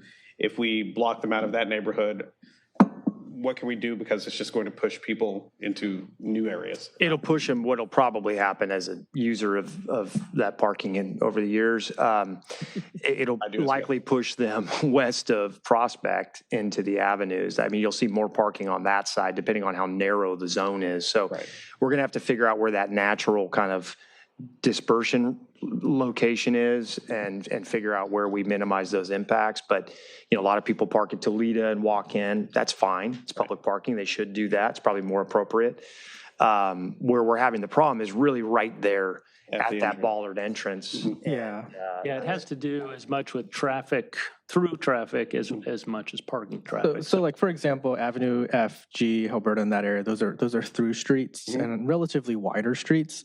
The problem with Avenue H and Messina and Circle Drive is it is a cul-de-sac neighborhood where a lot of these visitors come in and they get stuck and then they're circulating around. And that's really where we spent a lot of resources in the past year trying to address, because it's a whole cul-de-sac neighborhood. One person goes in circles around looking for parking, cannot find anything, blocks the street, and then you see some gridlock occurring there. Down in that circle. Okay. The other thing, and we've sort of run into this on Francisca and PCH, where there are businesses that are doing well, and we're trying to encourage businesses. They don't vote. They don't count as residences when we're looking at license plate readers, where they have employees. And now if we institute a parking permit, it negatively impacts their business because, you know, their employees may have parked on the street. Now they have to find other parking. And this is going to be a particular issue with Artesia, as we just eliminated the parking requirement. So a lot of people will be parking on the surrounding streets. And what happens if the street, forget the first street, just south or north of Artesia, suddenly wants to go. Matthews and Vanderbilt. Right. If those streets want to go residential parking permit only, and there's no parking for the businesses on Artesia. So, you know, just personally, like the mayor said, I'm not a big fan of overly permitted parking areas like Santa Monica, where no matter what street you're parking on, no matter what time of day, you're probably doing it wrong and you're going to get a ticket. You know, it's great for those cities' revenue, but I wouldn't want to see us move to that type of parking where the entire city is in some sort of permitted zone and it just becomes overly difficult to not get a ticket in Redondo. And I think that's why we're bringing forward this discussion and the various ideas, is that because so much of it is codified in the municipal code, it's greatly restricted all of our abilities, not just to add, but also modify and remove these zones. And, you know, if there comes a day, you know, when we need to consider parking permits or whatever options on Artesia, you know, some of these code changes could help address that, such as, you know, if we move to a citywide parking district, maybe one of those zones is plus or minus 2-3 blocks from Artesia. And that constitutes that permit zone, although not every street may have a restriction. But see, that's what I'm getting at. Like, that's where you put up, I think it was the Inglewood map or Culver City, where no matter where you are, you're in some zone, and is this the right zone, and are you on the right side of the street? If you go, if I go visit Brad, I'm on the right side of the street within his, it gets kind of crazy even if you live there. I think it's more so for the administrative purpose of that, is that, you know, right now, every time we add a street to the permit program, that's a whole new zone. Right. And what this is doing is it just cleans it up a bit, where you know, maybe the city just has 10 zones, 10 geographic zones.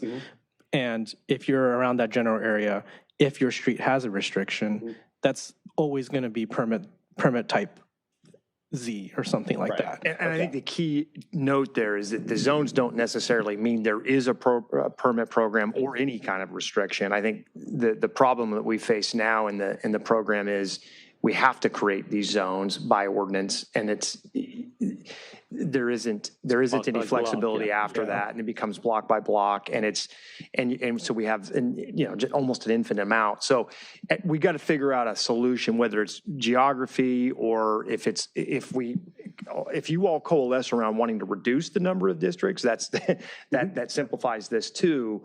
But we have to come up with a system, and we may not have to do this if we decide, hey, by resolution or by adopted exhibit, you know, the council can make changes, then we can completely change how we classify these things, and we can do it by map or street, and we can make more administrative adjustments with council approval. The ordinance requirement is really cumbersome, I think, with, modification. Okay, and then just generally one sort of global comment I'd like to make is I'd like to see how businesses are incorporated in this. And again, a lot of this is resident driven. We're looking at resident counts, resident approvals, 60% to change it. If we're trying to encourage businesses, PCH, Artesia, other parts of the city, they're impacted, or the residents, you could move into a place that's very commercial, and it was like that when you moved in, and now you just want to get rid of all the parking and then kill all the businesses. We've tried to address that within the code. One of our more recent permit requests, I hand delivered those notices to those businesses so that they were aware of the effects of that. Right. And I think that's one of the purposes of the code changes, that if we move this to a more council adopted policy, then we can have that language in the policy that talks about potential other effects specific to that geographical area. Okay. Yeah, and certain changes, like right now, it's very binary. Either you're in a preferential parking zone or you're not. Yeah. Around Artesia, for instance, we could have the first few streets be 2-hour parking for everybody unless you have a permit, and then it's kind of unlimited. Right. That where it helps a business with the turnover that businesses have. But if you're a resident there, then that doesn't apply. The fundamental problem with it's all of these additive zones have been based on that initial construct of the council shall create if we just strip that bare and come up with, much like we do when we set regulations in a parking lot or at the library where we decided to create the 2-hour restriction where I have to clear it. We can do that by resolution. That's not a residential permit program. We've created this overarching construct that binds us, I think, as an unintended consequence. Right. Okay. Yeah, I think it's important to maintain flexibility for the case where the unintended consequences hit, and you don't want to have to go all the way back to the drawing board. Yeah, you got to undo the whole thing to redo it. Or extend it a little bit, or, you need some flexibility when you see the actual ramifications of what you've put in place, because it's impossible to totally predict. Correct. Yeah. See, Councilmember Kalajerovich. Yeah, just quickly, I support bifurcating this. Let's move the seasonal permit that's needed as quickly as possible. And then thank you for bringing this, because I do think that there's I'm very concerned about the abuse of the visitor permit parking and the other efficiencies that you brought up. So however we can address that at the appropriate time, let's do it. Thank you. Councilmember Barrett. Thank you, Mayor. Thank you, Ryan. Thank you, Andy. I agree with pretty much everything that's already been said, so I won't repeat it. With respect to the Seaside Holiday Lights issue, what specifically are you proposing? And do you have a map that could help us visualize it? Not ready, but let me see if we can pull up Google Maps up. Google Map, yeah. I could show this screen. The most heavily impacted neighborhood is this one, which maybe show This map, so it's Avenue H, it's from the Redondo side, only enters in through Prospect. During the holiday times, pardon my interruption, if you could delineate Redondo versus Torrance. Yes, let me see if I can pull that, the city boundary up. I don't know where that alley is. There we go. There. So we put in bollards right on the city boundary there, so that Avenue H in our city effectively becomes a cul-de-sac. So they're permanent bollards, which are the They go barriers. in at 5 o'clock, they come out at 10 o'clock every afternoon and evening from Thanksgiving until January 1st. During the pendency of this Seaside holiday. Yeah, Okay. exactly. Yeah. Okay. And so that creates unintended consequence of a one way in, one way out situation. People come in looking for parking. We don't really, until last year, we didn't really have a good way to turn cars around without doing a 3-point turn. Some people think there's a secret way out through certain driveways. So There is not. So there's a barrier that goes up. So All right. what we're proposing is on those streets, and something we could advertise at the Prospect entrance to that neighborhood is, parking by permit only during this seasonal period.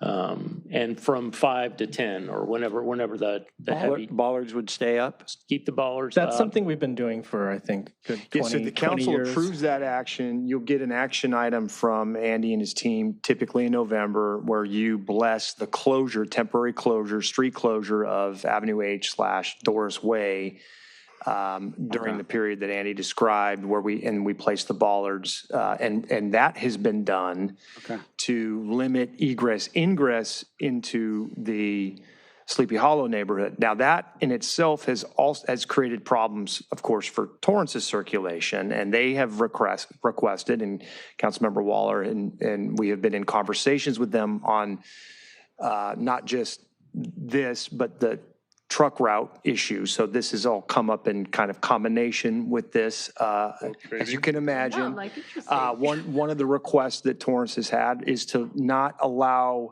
necessarily ingress into the Sleepy Hollow neighborhood along Avenue H, but to allow egress from Sleepy Hollow out Avenue H. Which would have to do with personnel. Which they have also committed to providing traffic control at that location. So in lieu of the bollard, they would staff a traffic control officer to manage egress only. That is something that council will have to take up. One potential way to mitigate the issue that exists today with just the 2 bollards, as well as potentially what might occur in the egress scenario, is to provide controlled parking, permit parking in this region.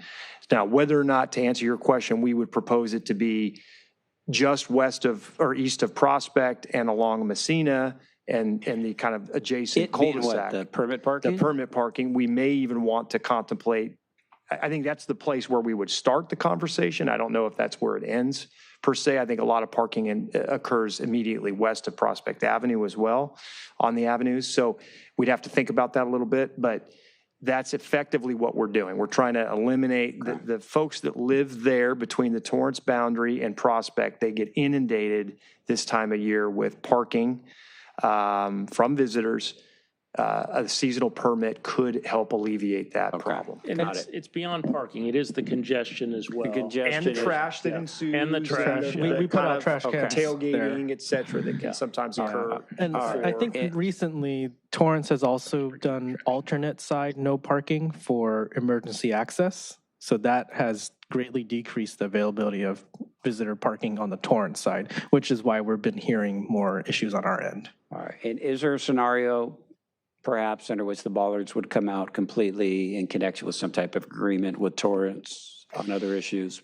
There is, but I think we're maybe trying to, and I'm giving great deference here to Councilmember Waller. This is something I feel like is truly a district issue. It's a very exclusive district issue, but I think what we've talked about, I don't want to put words in Councilmember Waller's mouth, is maybe a baby step would be a pilot to allow egress only as an option to see what the impacts might be before committing to full bollard removal, because ingress at this location would then create traffic impacts along Prospect Avenue. Right. Because anybody who's come down here, you've probably seen the queuing on PCH to get into the neighborhood from the south side, or if you come in up through the seaside neighborhood from the north, it's quite the queue. So And do we manage, and would we be proposing, if not, to manage with traffic control on the Prospect Avenue H area, do not enter? We do that, absolutely. We have signboards. There's a cost to that. That's something we have to do every year. I think this past year we spent the most resources with a message sign, we did cones, enforcement signs. You have enforcement personnel there? Yes. We pay for that. Yeah, well, and we wrote some tickets too. So yeah, okay. It requires concerted energy and attention on our part. All right, and then thought will be given presumably with the input of the District 1 council members to whether there's a broader agreement that could be reached with Torrance whereby the resources that are necessary for the traffic control during this period maybe could be removed if that's an agreement can be reached on other things or not, and I'll leave it at that. If proposed, the permit parking goes in on Avenue H and maybe Messina, it was referenced earlier, that may push parking to west of Prospect. Did I hear that correctly? Yeah, it could. I mean, Okay. I parked west of Prospect and walked down to the There are neighborhood. people who do that already. They already do that. But Okay. I think our primary concern is just the traffic flow. These streets west of Prospect, they end up at a different street. And you had mentioned that earlier. Yeah. Yeah. Okay. And that will be part of whatever discussion happens on a proposal on that. I mean, this is squarely in District 1. I'm not seeing this impacting something citywide or commercially nearby. And so, yeah, I'm giving great deference to what the District 1 council person wants to do here. Is that it? Thank you. Councilmember Seasonal Abadi. permit czar Waller. Quick question. When you do seasonal permit parking, how do you notify folks that parking's prohibited? Is it those manual written signs that go up? Ticket on their window. Yeah. So I think $110 later, they know it. We can post parking signs, we can use changeable message signs to alert people new to the neighborhood or who are used to being able to park there, that things have changed this year. Certainly the residents, it's a finite number of residents there that we can reach out to directly with these changes. I don't think we'll have trouble Getting the word out. Folks. well, notifying the locals, easy. Having proper signage so that we can enforce the no parking, I think that's fairly straightforward as well. People will be surprised who come from out of the area that something has changed this year, potentially, but we can notify, we can put that on changeable message board signs and that kind of thing right at the beginning. I'm sure you've thought about this because you're traffic experts. But when somebody turns down a cul-de-sac street, often other people follow because they think that person knows where they're going. Yes. And then you get the whole jam plus the 3-point turn. Now everybody's doing the 3-point turn. So do you guys try to nip that in the bud, I take it? Yeah, Okay. we have that's the signage we have, no through traffic, et cetera, out at Prospect. Yeah, so we had Dead end. Well, so we put out a lot of signs last year. We actually had Christmas light themed directional wayfinding signs at PV Boulevard and at PCH telling people how to get to the holiday lights. Oh, nice. And then we had no outlet signs at every angle at that intersection. Changeable message signs. We even created, no through traffic. We even created a last resort temporary roundabout at the Messina intersection, which actually did work out extremely well. I might have to go down there this season just to see your signs. And experience the temporary roundabout. We could put lights on them this year. That's and it. maybe I support all that this. could be neutral. Just one quick question then. So if this were to be implemented with the seasonal permit, the signage, would it be seasonal as well? Right, we would probably put them on remove that. cones. Yeah. We would remove it at the end of the period, yeah. I don't think we'd print them on metal, maybe some plastic board and staple them on cones. That's what we typically do for temporary installations. Okay. We can make those themed. Yeah, we could do a holiday. Within federal and Do we state have sign a holiday standards. logo yet? I mean, maybe we got to do a holiday logo. I'm going to open it up to the public. Mary Claire, you've been waiting quite a while. Appreciate that. You're the only card I have. I'm Mary Claire Scanlon. Thanks for considering this issue. And I know I want to especially thank the Public Works for all of their work last year because I live on Messina Avenue. I want to really say that I'm not convinced that a parking permit is the answer. What we are really dealing with is terrible traffic issues because the streets are very narrow and they're difficult to turn. And I don't think that having a permit is going to change that. I do think that what was done last year was super helpful, but it also really made me realize as a person who drives in that area that Avenue H is very dark and very narrow. And as somebody pointed out, yes, you can point it to Alita, you can park it to Alita, it's public, it always fills up. But everybody who parks there at Toledo or anywhere around there, and Avenue H is its own, like, it is very dark and very narrow. And if you make it an egress, you absolutely can't have any parking on that street. Because people just walk out on the street. Once they're there, they're like, oh, let's walk around. And if you're driving down that street into your neighborhood, there are people who are pulling their stroller out in the middle of the road. It maybe is parking on H, but if you're in Messina and Circle, that is just not going to be affected by a parking permit, because that's just people thinking that there's a secret way and they're turning around and they're doing their thing. It's not, parking permits not really work. There's not that much parking there, and honestly, I don't think it's a big issue. And I also want to say that when we moved into this area, we knew about this. So this is not a surprise.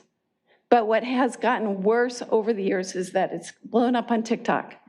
And that's why we have the traffic issue. I want to emphasize, it is a traffic issue. It's not a parking issue. It's a traffic issue. Thank you. Go ahead.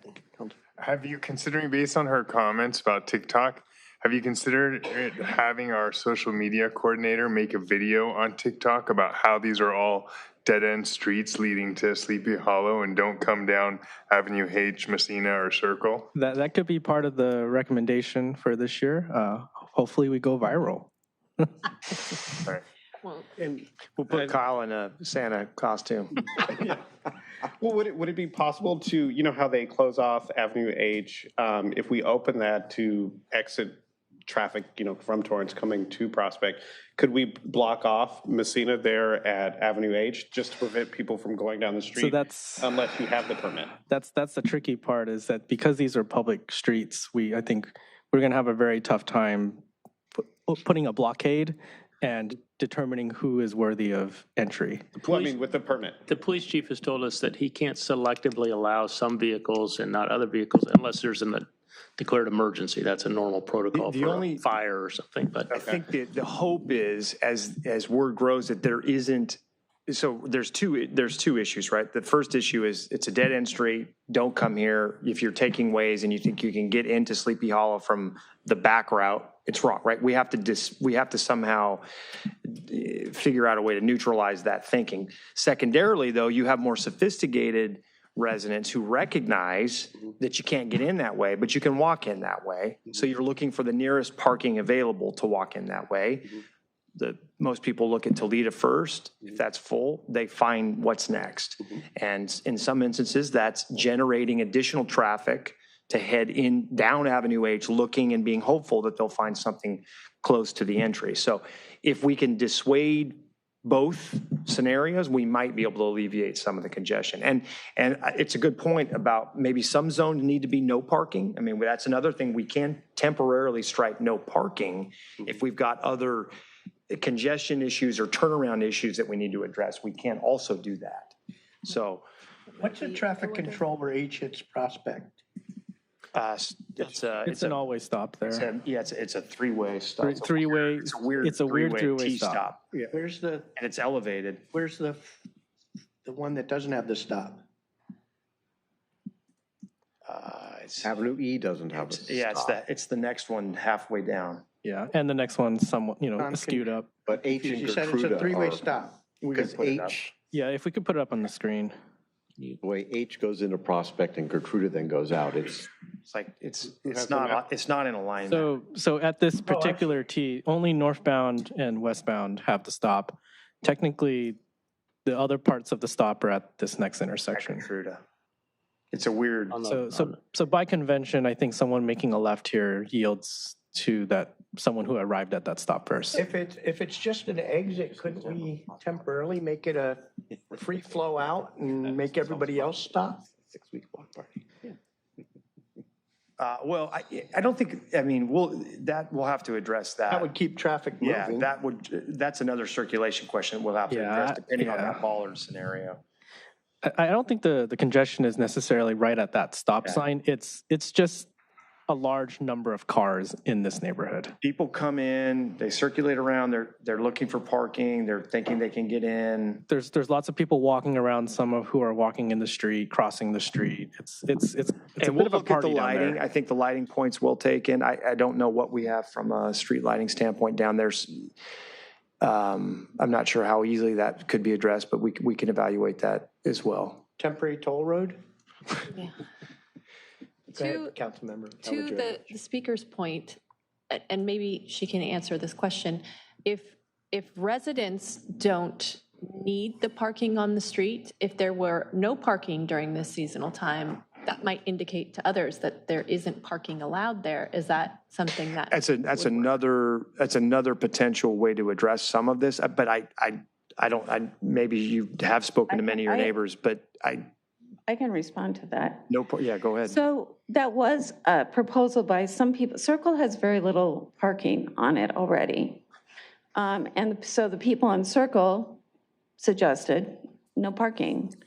But the problem is for those of us who live on Messina, especially near the end, we do rely on our street parking. And most of us have very short driveways and very limited space for parking.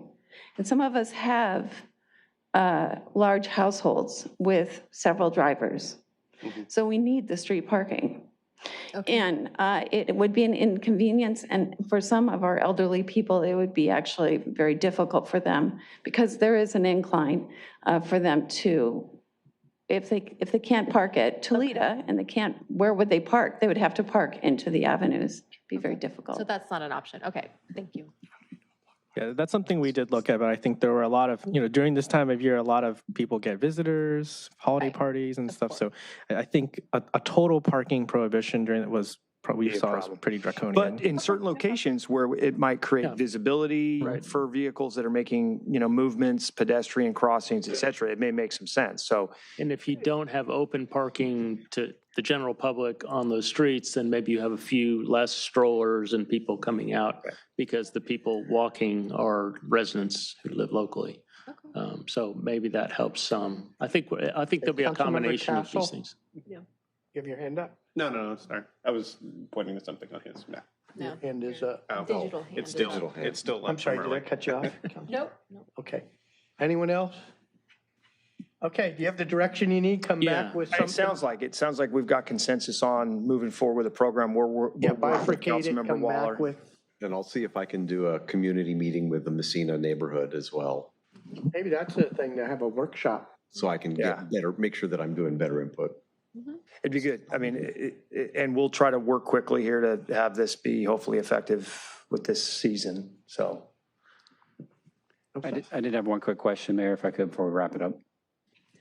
There was a reference in the administrative report to forgeries, I believe, and I wanted to ask, have there in fact been any documented instances of forgeries with respect to these preferential parking passes?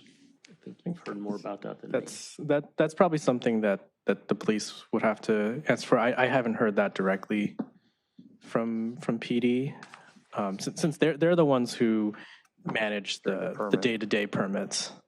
The paper forger, I think the reference I'm trying to remember what was written, but the paper permits that hang on the window, for instance, are easier to forge than an electronic system, that's license plate based or something like that. So we have been told by the police department that visitor permits have shown up on, I don't want to give out too many ideas, but there have been fraud of, handing those being distributed to more than just a visitor to a particular preferential parking zone. All right, so the reference to forgery that's in the administrative report came from PD? I'm going to have to circle back on that, Councilmember. I don't recall where we got that information. Would have come from parking enforcement? Maybe parking enforcement, yeah. Okay. All right. Yeah, that's all I have for now. Okay, I think we're done with that one.